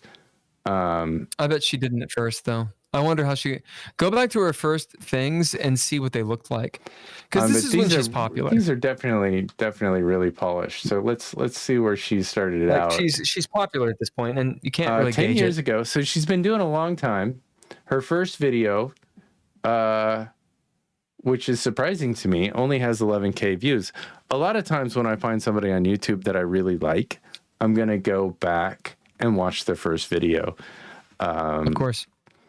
So she's playing a cosplay. Hi guys, in this video I am going to answer some of your questions about my cosplay. Yeah, so she's a con girl. My first cosplay, or how I got started cosplaying, I started in early college working at the Renaissance Festival over the summer. That was when I started going to cons, and I went and saw some people cosplaying and was like, holy crap, you can just dress up anytime you want, which sounded ideal to me. She looks like she's just post-college or in college. To Starfest and at Well, she's also doing the Instagram angle at this point. So move forward. Although her editing isn't bad for 10 years ago. Yeah, this is. I mean, her production is not terrible. Not bad. And she's got a lot of she's got big eyes, windows to the soul kind of stuff. Yeah, she's got the whole thing, but at this point, she's probably getting like a few hundred views. Right, 10 years ago. I mean, this is probably a big nothing. All right, so but that consistency is the thing. Her thumbnails get better. I mean, her thumbnail she's talking about game. cosplay. Her thumbnail game 10 years ago is not terrible. It's actually pretty good. And then she got she started out. She had the brown hair in the beginning, and then she got her gimmick. See, like even episode 2, episode 3, brown hair, 4, 5, 6, and then now. Well, she's a cosplay chick. Yeah. That's her entry. It's cosplay, and she probably gamed. But there's a point where she realized, get away from cosplay and start talking about whatever. Yeah. But even, let's see, her cosplay, biggest... it was really popular there for a minute. Oh, what the heck is Critical Role? Click on that. Oh, well, that got less views than When She Sleeps. Oh no, it's Critical Role. So she did a thing on Critical Role, and this is her breakout video. Well, look at that production. I mean, it looks nice. I mean, that's great camera. Good pan. She's got costume. She's got decor. It's a music video. And I bet she thinks she's real slick. Right now, she's probably pouring him some mediocre wine, talking about weird cult shit. Right now, it's funny. probably in her quarters with his falchion out, showing her where the giant eye goes. And she don't know. We're gonna get dinged on this the copyright of this song for sure. To the side of a pretty little souped-up pirate ride, carved some dicks into this floating heap. All right. Well, in order for us to not get dinged too hard, I'm gonna go ahead and mute the song, because songs will kill us faster than anything else. But I think it's kind of funny. It's got a couple of fun lines in there. I think she's using color grading to get her skin. Oh, yeah. I mean, I'm sure that she boosted her skin and color grading and stuff like that. But I think she shot this video by herself. Yeah. Which is impressive. 5 years this ago? is like 5 years ago. 2019. So D&D was getting huge. Critical Role was huge at this point. And there was an influx of these YouTube channels that were actually doing short episodes. And it was stuff like, I think Deerstalker is actually one of them, where a lot of Australian guys, where it would be like people playing D&D, and then it would show them in costume actually doing the thing. And some of them were like The Office, built off that. Some of them were just zany D&D stuff. So this is in line with that. I wonder if she actually sang it. Oh, that song? I mean, I'm sure that was her song, right? Like, she probably made that song. Well, I mean, it's I'm pretty sure it's not a cover, but a spoof on a song. Oh no, because it sounds like a song. It sounds like a song I know. Well, we can go into the. I mean, look at the production. Like her production quality is up. So this is her. This is her song that she wrote. Like if you. Oh, okay. Or. Huh. Oh no, that's not. 90 million views. That's impressive. I didn't see a sticker on there saying. Usually it has, if you have music and stuff like that, a copyright thing of what it was. She gets theatrical. I mean, obviously that video is pretty good. Yeah. But it's not about cosplay. It's not, hey, I'm a normal person, blah, blah, blah. It's like real content. Yeah. And it showcases the fact that she can do what she can do. Yeah. She's in the moment. I mean, she's in her moment. Her most popular videos are I think I ran into this. No group D&D, try solo play. Where she actually role plays a game with herself. And I think there was a moment a few years ago when I was just meeting you and kind of starting to, and that's where it was that video, No D&D Group, is the first video I saw of hers. I think it's by far her most popular video. That seems 2.5 million views. But I would watch a little bit of it to know, just because that seems really dumb. Well, it's I didn't connect with it, but she definitely Talk about how to play with the algorithm was good for her. DMs especially will love this. It's like dungeon master bait. Please stop. Seriously. That's kind of funny. Real right-hand resource. This book will be so popular, DM's Guild will have to beat them off. Then they'll just be all alone, rolling the dice. Okay, I'm divorcing you. No. It was funny. It was funny. Maybe you want to play more, but you can't find a group. Or Get it? Schedules are really restrictive. She would never have a problem finding a group. Or adventure more with a character whose campaign ended. Maybe you actually do want to be the main character. Maybe you're a DM and you just want an opportunity to play. It's fucking stupid. Or you want a fun way to. Well, I think she's got a gimmick. It's just clickbait, man. This is stick. This is stick. She like the reason I like the video when she did this is because it was like a mania. It was like she was pushing an excited mania. Saw a wave of popular solitaire RPG adventures like Fighting Fantasy. I think I'm just not made for YouTube. Competitors like Tunnels and Trolls even have solo gameplay built into the core system. Today, I'm going to introduce you to a book designed for solitaire D&D gameplay. This isn't a module or a choose-your-own-adventure book. It's a flexible system that allows you to mimic a DM-guided experience through an open world that you generate as you go. I'll walk you through the system, and then I'll show you the highlights of my own solo gameplay so that you can see what exactly this kind of session looks like, and whether or not you want to try it for yourself. And this is the perfect gameplay for an incel. You know how much I love the incels. Called The Solo Adventurer's Toolbox by Paul Bimware. There's a part 1 and a part 2, which you can get bundled, but they also both function as standalone resources, with the second book adding more depth and detail. We're exploring these books today because the Dungeon Masters Guild has once again sponsored me so that I can just... So she's doing this for money, and that's why it has views, because they paid money community content to make this an advertisement. Creators can legally use official D&D material to create and share their own game content. I'm just not interested in it. Yeah, it's not your style. I'll tell you something I am interested in. Okay, yeah, go for it. D&D players like you. I'll tell you something I am interested in. And provide resources for your games. You can There is, I'll actually send it to you. for 10% off The guy's name is Counterpoint. Counterpoint's 40K. Counterpoint's 40K, as in Warhammer 40K. Now, some of the politics of this guy you'll probably disagree with. He's a military guy. But he pretty much keeps it all in line. I don't disagree with the military. Right, but they're typically a little more conservative. That's not true at all.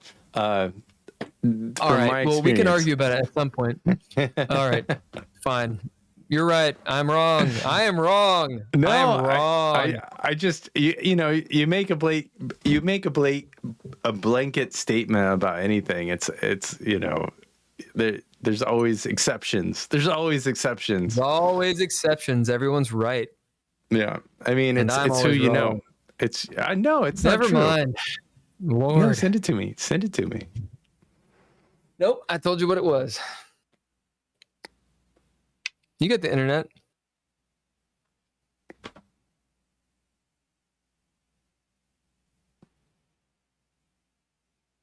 We don't have to look at it. It's not even D&D. Oh. Well, did you send it to me? No. I don't know. I don't know. You would have messaged you that. Oh, you just tell me what it is and I'll look it up. I know you said it before, but it's counterpoints 40K.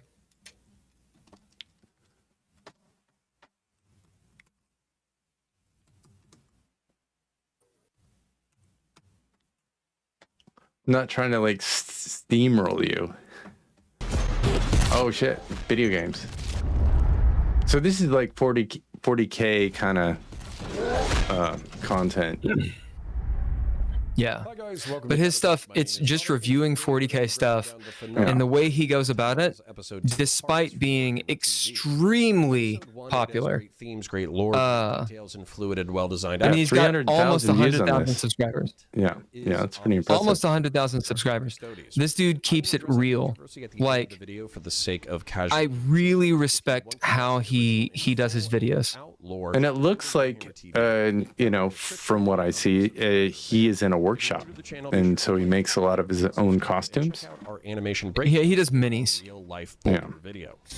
He's a straight up 40K guy. So this is a video game Oddly- review. Should we go into? No, it's not a video game. It's not video games. It's all Warhammer 40K lore. And actually, you picked probably the most contentious one. Okay, good. Well, Because that's my life. That big, not that person, but the next one, the really big person, it's called a custodian. And that is a female custodian, which is a huge rift in the 40K community. Yeah, and I know all about that because we've actually talked about that on our podcast. We have? Yeah. I guess it's probably been mentioned. Anyway, this is a really good episode, and this guy has a very interesting idea about it. He is against female custodians, but he says that the way they did this, I think it's Games Workshop who does these videos. I think a lot of fans will do them as well. But he was like, they really respected the lore with this this episode. Anyway, my point is, he's super popular, like super popular, and yet he could have 100 views, and he would do the same stuff. And I just really respect that. Well, he's doing like I don't feel clickbaited. He's doing what we're doing right now. Like he's literally sitting there watching the animation of. What is this? So this is a movie or a video game? For 40K. So in 40K, you'll have cinematics and video games, but there'll also be these short animations. From what I understand, this is a show. Like, and they put out little episodes. Okay. And So he promotes all of that, and he cuts them up too, like on purpose so that people will actually go watch them. Yeah. He's taking the time and energy to. I don't want to be out here. Quiet. Yeah, I wouldn't want to be out there either. It seems like a bad place. I don't like it. It's good, man. The Imperium is not a good place to be. It's a lot of war. So what? But I mean, the thing about 40K, it's funny that there's that argument about like, no women.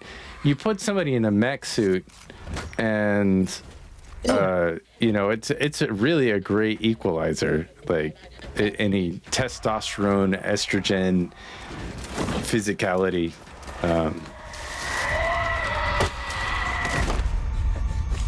Are they mech suits or are they just armor? So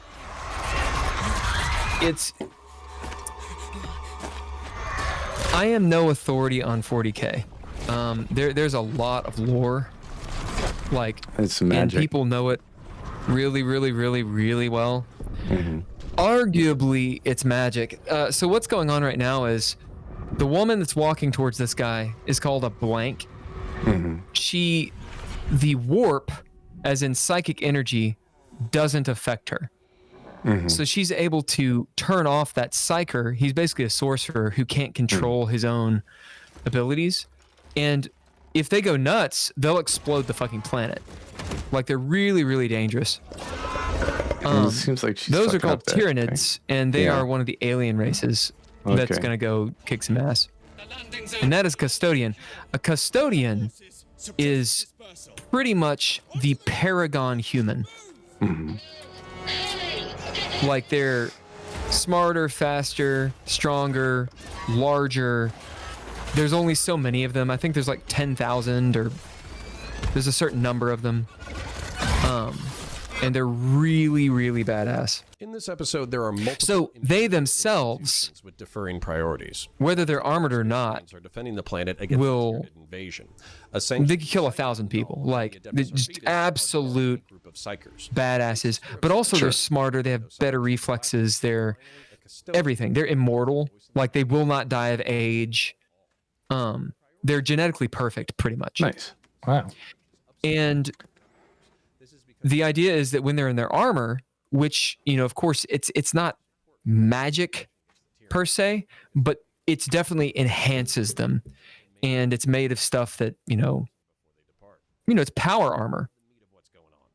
There's a specific reason why there are no custodians. That's contentious. There's no space marines that are women. And honestly, to have that argument, you need to have two people that really know the lore and why. For sure. Well, and there are women in 40K. It's just there's no space marine women in 40K.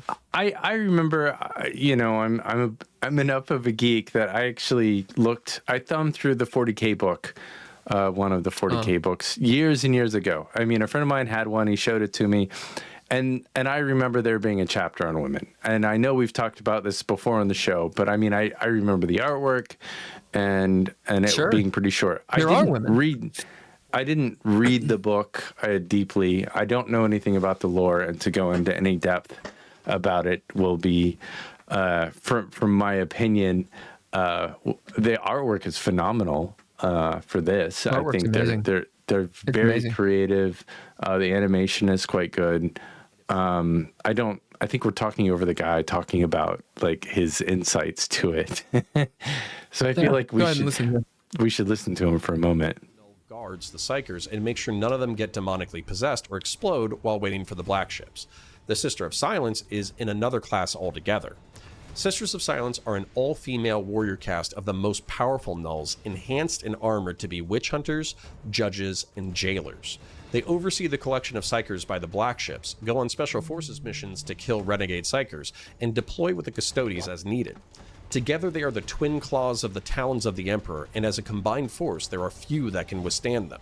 Nulls often engender a sense of disgust and malaise in those they encounter, inexplicably repulsing mortals, while appearing in the warp not as the light of a soul, but as a howling and unending void. Well, she seems pretty badass. Under the protectorate of the White Templars, borders the Segmentum Solar, the space around Holy Earth, and the Segmentum Pacificus to the galactic west. Hive Fleet Leviathan, the third and largest Tyranid incursion into the Milky Way, was splintered by two major actions. One was the devastation of Baal, a bloody Empiric imperial victory on the Blood Angels' home planet. The second was the diversion of the fleet into Orc space in what was known as the Octarius Campaign. While these actions partially defeated and delayed the Tyranid onslaught, the hive mind regrouped into three tendrils. I think it's difficult. Whenever you're facing a hive mind, you got a bunch of people kind of working in tandem together. It's got to be a difficult battle. Fleets made their way into the comparatively poorly defended Segmentum Pacificus to wreak havoc and to recover their strength. Tyranids often deploy vanguard organisms to scout and make ready planets for the fleet. They have an effect known as the Shadow of the Warp, an overwhelming warp presence that oppresses Psykers and makes extrasolar communication difficult, if not impossible. Varen, one of the Psykers, hears the cries and screams of the Tyranid vanguard, panics, and runs for the forest with Sister Atlacoya in hot pursuit. Can I pause it just for 1 second? Can we talk about the hive mind just for a second? Like how that works? Yeah. You know, like the Borg, their hive mind, they're kind of autonomous, but they're like constantly reporting back. You know, they're given a mission and they're like, yes, I'm going to do this mission. This is something I'm going to do. But when they're like beamed over, they're sort of on their own. They're like mechanized super soldiers that make choices kind of in their own world, even though the general cause is always the same. I wonder if that's not entirely true. It's not entirely true. Like Borg don't make decisions on their own. Well, they're not controlled by. I mean, the Borg Queen doesn't have like a game controller. There's no way that the Queen could possibly have that amount of control. Well, actually, she can. So the thing is that, at the beginning, there was no Borg Queen. Like that kind of came around about. Yeah, it was in, I want to say, it was a movie. The second generation. Yeah, it was second the TNG movie. Yeah. But before that, the Borg speak in one voice. So you are one voice among many. So the idea is that you do have technically an individuality, but you're in the soup constantly connected with the other Borg.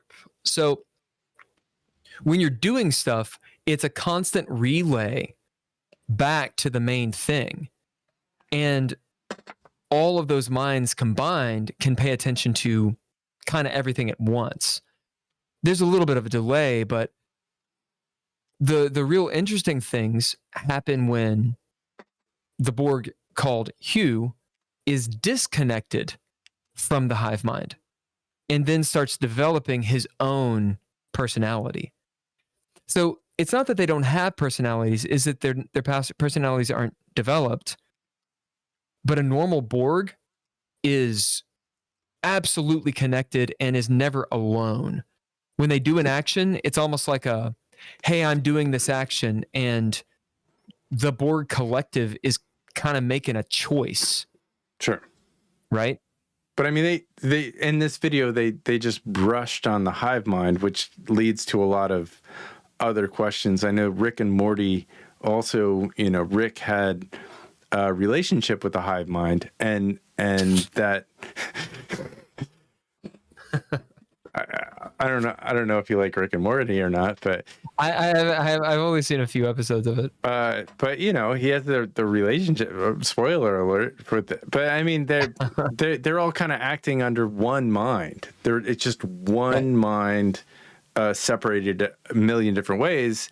And if you've ever played Space Invaders, and you're shooting and you're like 3 or 4 ships wide, you focus on the middle ship, but those side ships, they're fodder. Right. Right. And I'm wondering how the hive mind works with this. I mean, I know it's science fiction. I'm not entirely certain how the Tyranids work. They remind me a lot of the Zerg in StarCraft. And in StarCraft, you have an overmind, very similar to in Ender's Game, with the bugs. So there's a queen that is controlling all of it, and is able to sort of outsource the thinking amongst many. Like a bot computer, a bot network.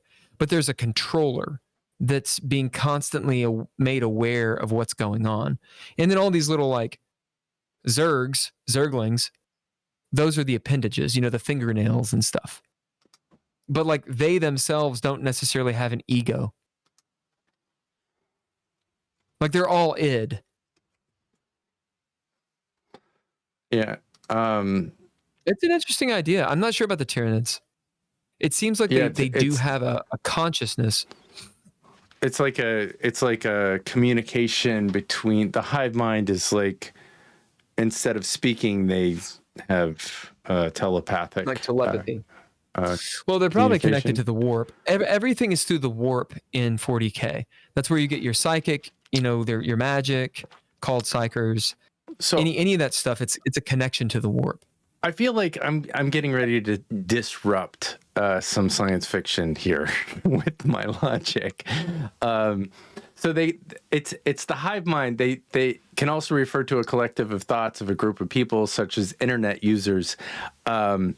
When you get a bunch of internet users, and we're all in the interneting, we're going to not work it out together. So there is something with a hive mind that keeps them playing the same game in the same direction. So I just kind of had that group epiphany of like, where are we going with this collective of group of people thinking like 5 people can't order the same pizza. What is it they're doing that allows them to take the collective thoughts of all these people and make them unified? Well, group mentality, I mean, that's something that it's a group boon. Yeah. Right? Being able to other and say, okay, well, by nature, by dint of saying, well, we are a group, that means that you're dividing yourself from others, whether those others are sentient beings or other species or other people that look different or other aliens or whatever. That's a great strength that a lot of animals have. Sure. And it's clearly also a weakness, right?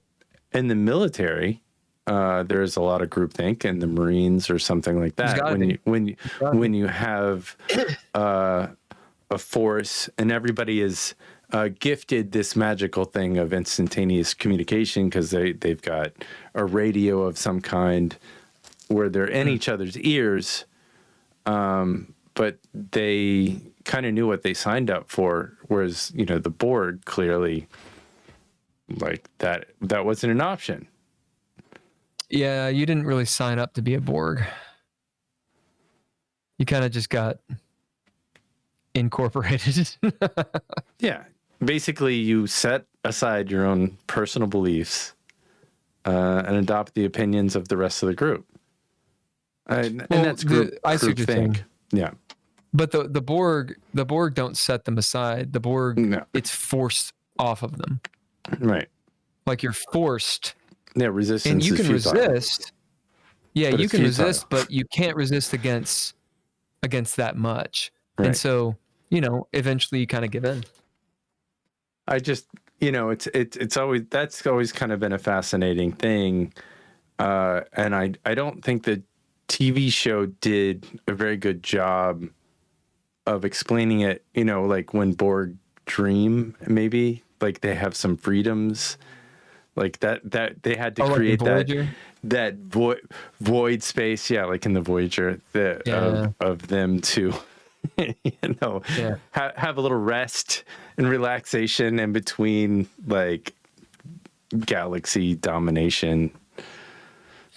Yeah, I think originally they didn't. That was a development, which I thought was interesting. They really pick apart why the Borg ultimately fail. But when they're introduced, and if you watch Picard, eventually they really get into that in the season 3. When they're introduced, Q talks about them, and he has a level of respect for the Borg. Sure. And in Voyager, they really go into, the relationship of the Queen and talking with Janeway and all that. And you get a very different mindset, like why the Queen does what she does. She's a villain, but there's an element of she had compassion. The Borg started out like we were, and they technologically advanced to the point it's essentially fascism, where they're like, look, everyone does the same thing. You're forced to do it. And if everyone does what they're supposed to, I guess it's more like communism, then everything is harmonious. And anything that goes against that harmony is shut down. Yeah. So they have a way, and we're just walking through this. They have a way of taking your individual thought. Oh, I disagree with that. And I guess that node turns into a 0, and all the people around you are like, no. Proceed, like until you're compliant with that. Right. Set of instructions. You're like re-educated or something. Reprogrammed. Yeah. Program I guess it did take. It wasn't an instantaneous thing. You weren't immediately a Borg. It took.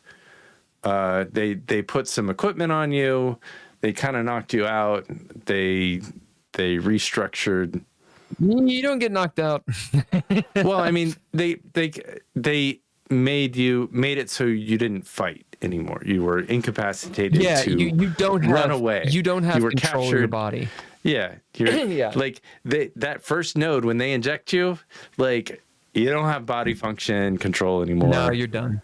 You're done. So I'm guessing that the fear level or the insanity level that you're being exposed to as a new replicant is, do you think it's fear-based or do you think it's joy-based? Because I think, if you really think about it, how do you train animals to do anything? It's joy-based.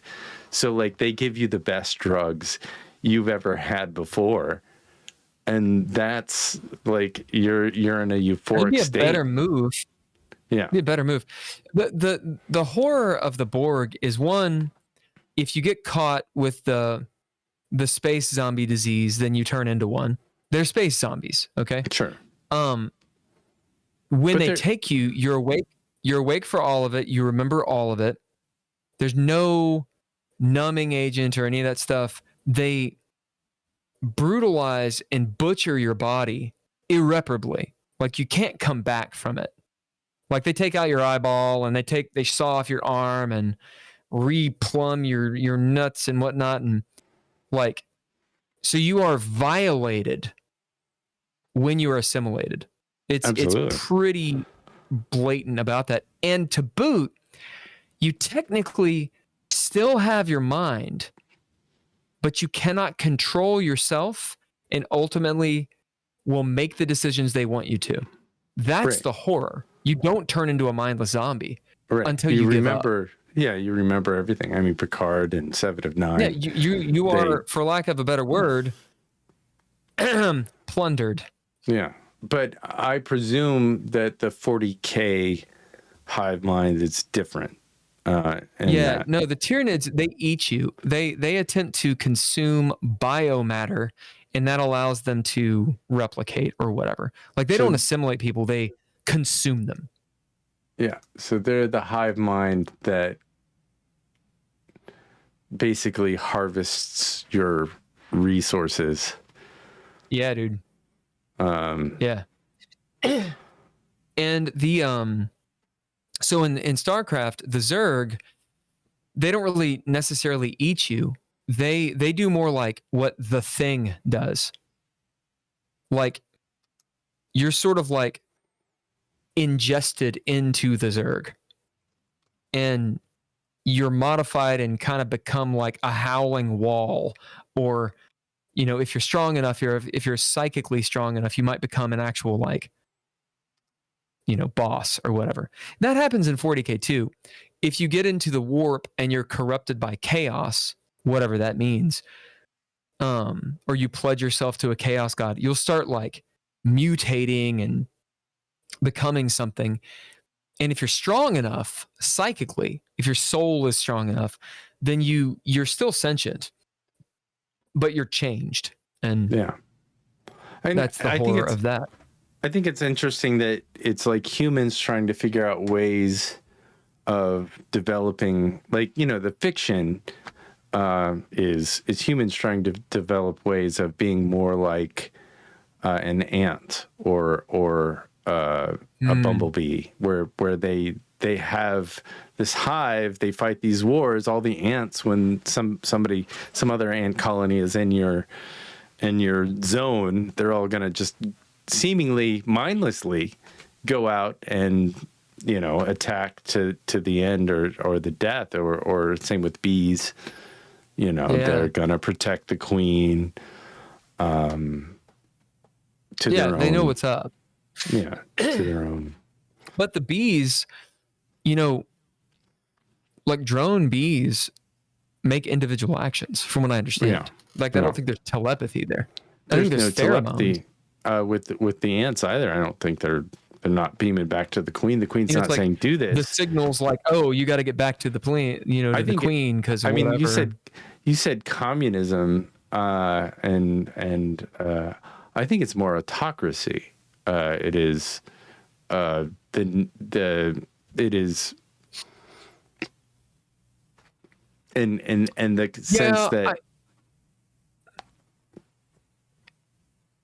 I hear what you're saying. The thing is, communism, I mean, if you bring it out of like the book, then there's communism of that sort hasn't existed, because communism leads to anarchy. Impossible. But it's impossible. But communism in practice is an autocracy. I mean, like, there's a pretty distinct leader or Politburo, like, gaggle of leaders that fight and direct everything. Yeah, but I mean, as in the Borg to do the Borg queen, that there's somebody controlling the hive mind. When they introduced the queen, I actually was a little upset. I was like, oh, right, there's a hierarchy. This is some bullshit. And that annoyed me in the fiction a little bit. Like, oh, okay, because it kind of made sense a little bit. Okay, you've got all this stuff in there. You've got this euphoria. How interesting would it be to have no power structure, whereas everybody is on the same fucking playing field? And the reason you want to keep it is because you see the whole entire galaxy differently, because you have all this insight and stuff from a myriad of different cultures and places and beings. And it's like the Borg is the organism. Yeah, it is the organism. And I always kind of thought that ants or bees were probably like that. They're not, the queen's not dictating to them. They're going to protect the queen. Right. Yeah, they kind of make it different. But there are elements in Star Trek where the Borg has splinters, or it becomes splintered. And they still have their collective without a queen, right? And they're able to do that, and it works. But it's a way of thinking. I mean, you could argue Jerry Ryan's entire thing in Star Trek Voyager, when she starts getting other Borg, the Borg children, she makes a collective. It's just a collective of like 4 or 5 people, right? And it's a way of thinking.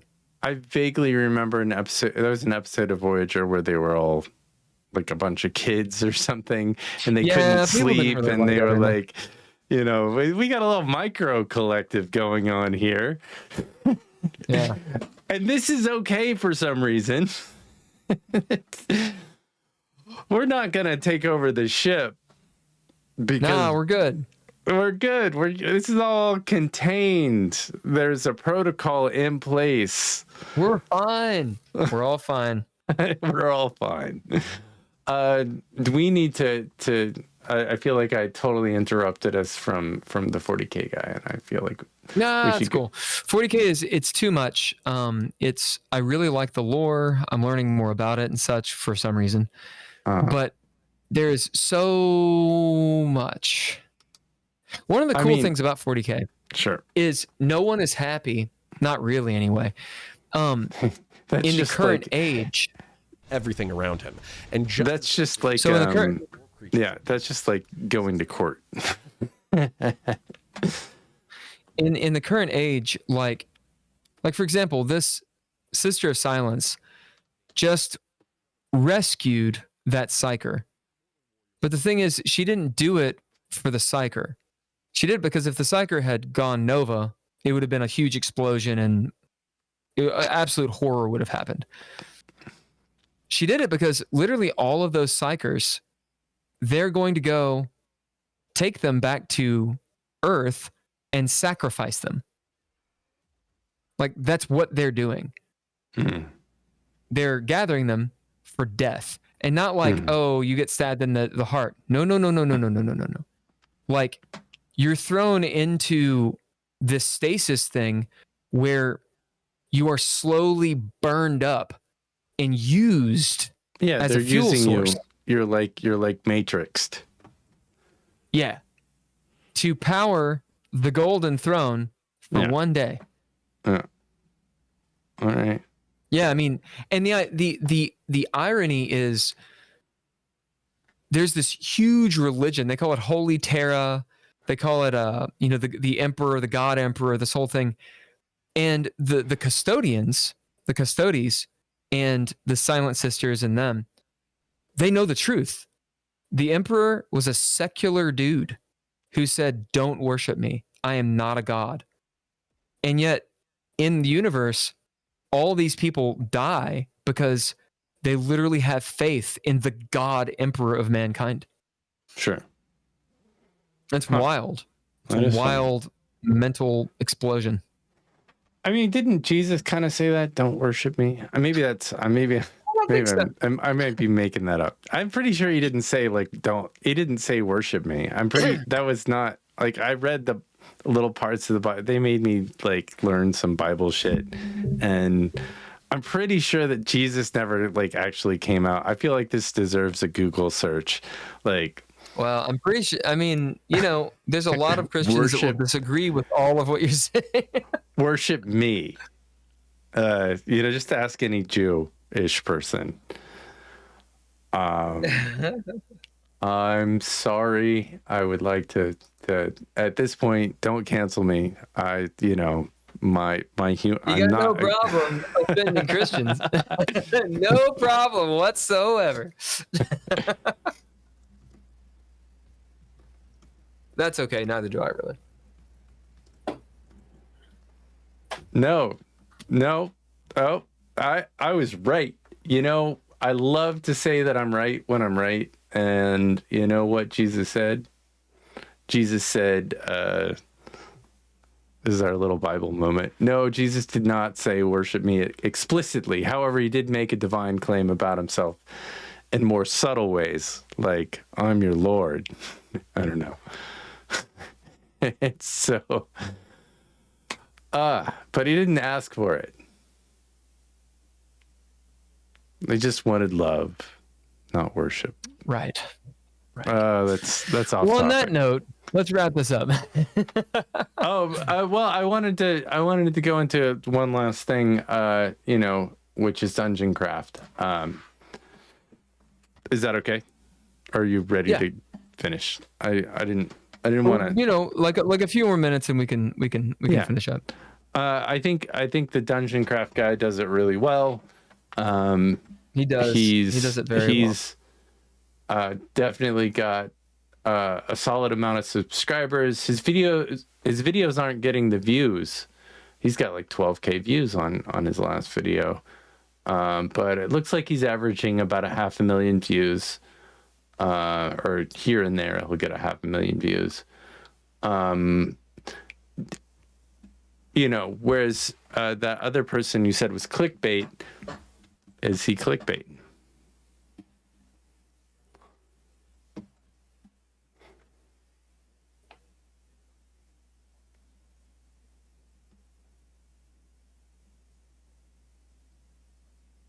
Don't do it. Going? No, I mean I was just asking. Oh, you were asking me a question. Oh, asking, where, we were talking about clickbait and, don't do it. He definitely does. He definitely does clickbait. Yeah, but this is acceptable clickbait. I would like you to go shove your head in your own ass.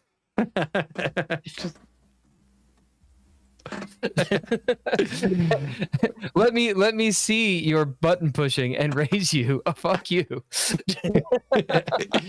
You know, as long as we ended out with a little style, you know, that's. If you'd like to ask me a real question, then let's go for it. Otherwise,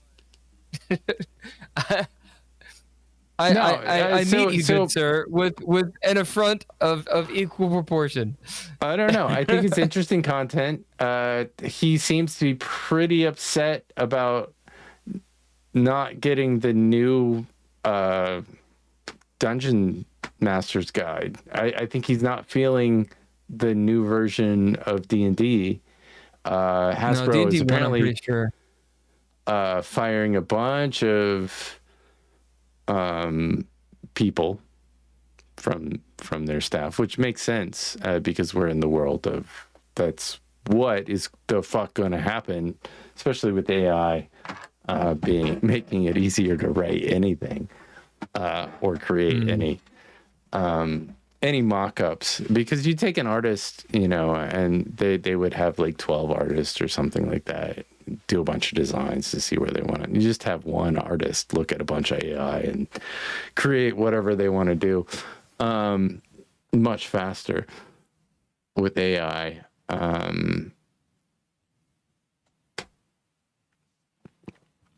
Apparently Matt Mercer, I mean, this is full circle.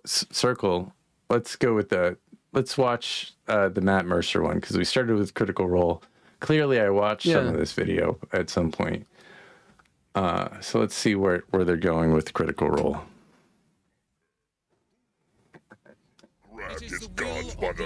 I think I went back too far, because this is like the intro fun stuff where he's advertising something.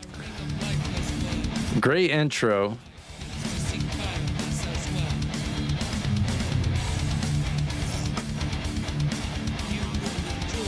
And is this must be like Roll20 or something? Is that correct? I don't think it's Roll20. It's Hero Forge, but it's one of those. But it's like one pre-gen. Of those, he didn't create that Tail Spider. That makes no sense to me. Supposed to do it Beavis and Butthead style. Oh, I've got. I think you're playing Warhammer as well. Yeah, I got a couple audios going on. About it today on DungeonCraft. Yeah, I like him. He looks fun. Welcome to DungeonCraft. I'm Professor DM, and this channel is about all things tabletop role-playing games. And if you're into that, Deathbringer, tell them what they should do. Like, subscribe, bell, comment, newsletter, Patreon. Whenever I do a news video, I get hit up in the comments by people complaining about the clickbait and asking why I don't do anything else anymore. Well, good news, because in my last 6 videos... So he just admitted it.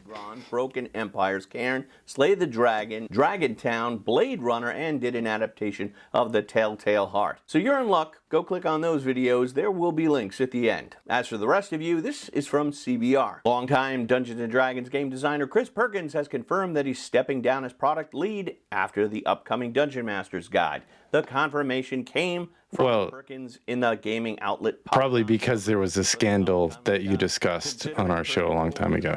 Over the years, fans are a little worried about the future of the world's greatest tabletop role-playing game. However, in an official quote from Wizards of the Coast, the company affirms that Perkins' change in roles doesn't mean he's leaving the company entirely. Not to worry, Chris isn't going anywhere. He's just taking on a new role for D&D. We'll share more details when we have them. And Chris himself shared those details on Twitter. Now I'm creative director, which is more a behind-the-scenes gig that lets me play quietly in a bunch of different sandboxes. So why did he quit, and who might replace him? I can only speculate, but my guess is after working at TSR and then Wizards of the Coast for something like 3 decades, doing the Dungeon Master's Guide is sort of a culminating activity. To follow in the steps of Gygax and Cook and all those other great designers, I don't think you can get better than that. That's kind of the milestone XP, so to speak. Now, I've admired Chris Perkins' work for decades. Both of us wrote for Dungeon Magazine back in the 1990s. I was published several times, and he was published many, many more times.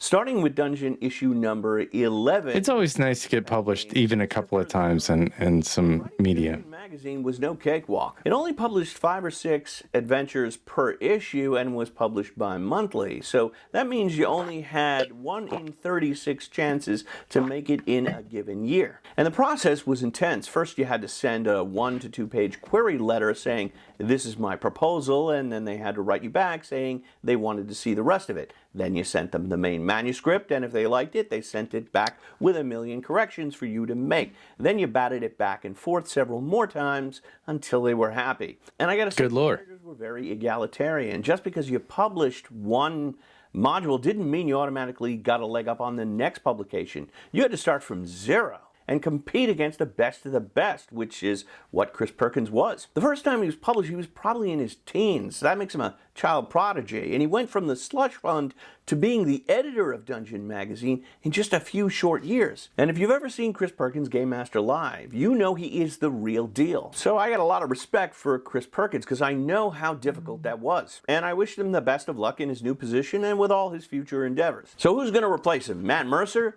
No.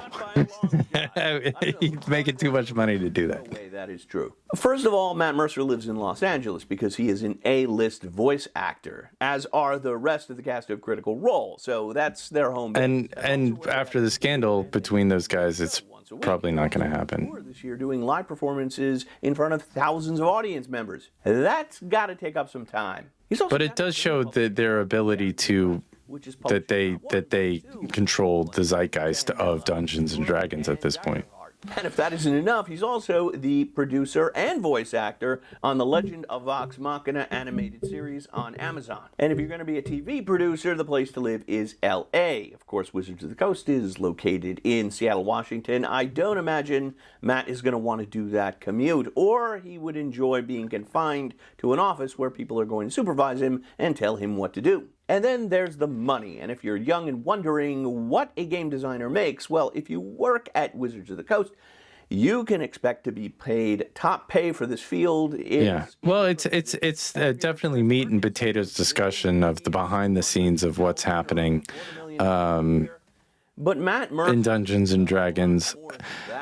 And he's done some research and I guess has some insider knowledge of what's going on. Good. And Matt Mercer makes Hollywood money, and that's a whole different level. So if Matt Mercer doesn't replace Chris Perkins, who will? Is it going to be? So it is clickbait. I mean, Perkins out, Mercer in. Who will lead D&D? That's obvious clickbait. Yeah, I think we look at one other, like something else. I feel like I spoiler alerted on that because I think I watched about half that video. As you can see, I've looked at some of his videos. I don't look at all his videos. Oh, look. Some of them are really good.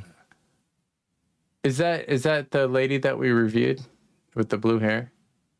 Took me 10 years. Ginny D. Yeah. So let's watch a Ginny D. This guy. Back called. It took 10 years, but I finally read the DM's guide, and so should you.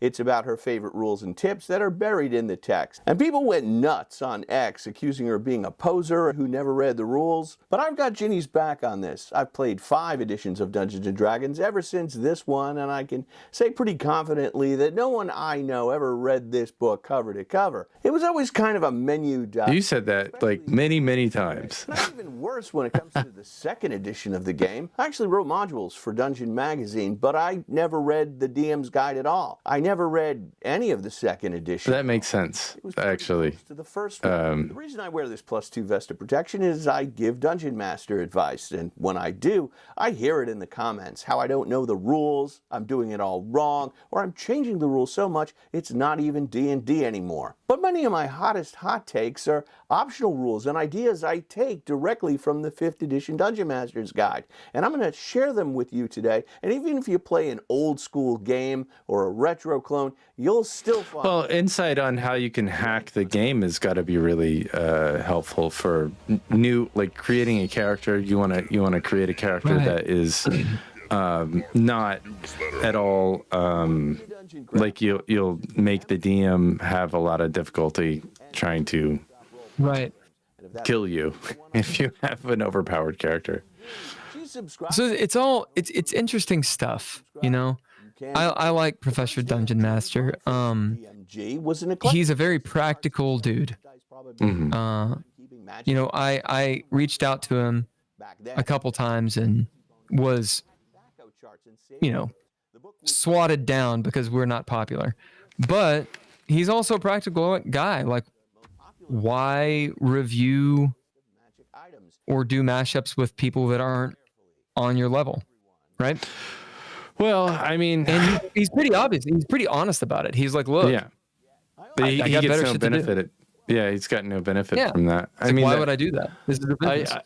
I think that, you know, it definitely tells. I mean, he's being honest, I think, and I wonder if we'll ever get to that place. Like, if somebody came to us with their role playing game, and we're making millions of dollars, and we take the time to respond, you know, saying.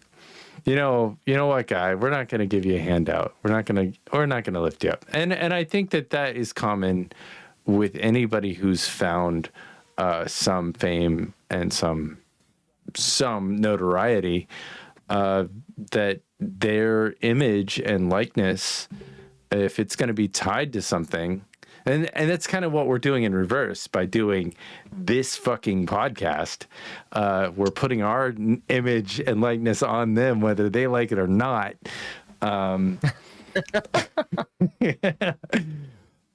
Just to.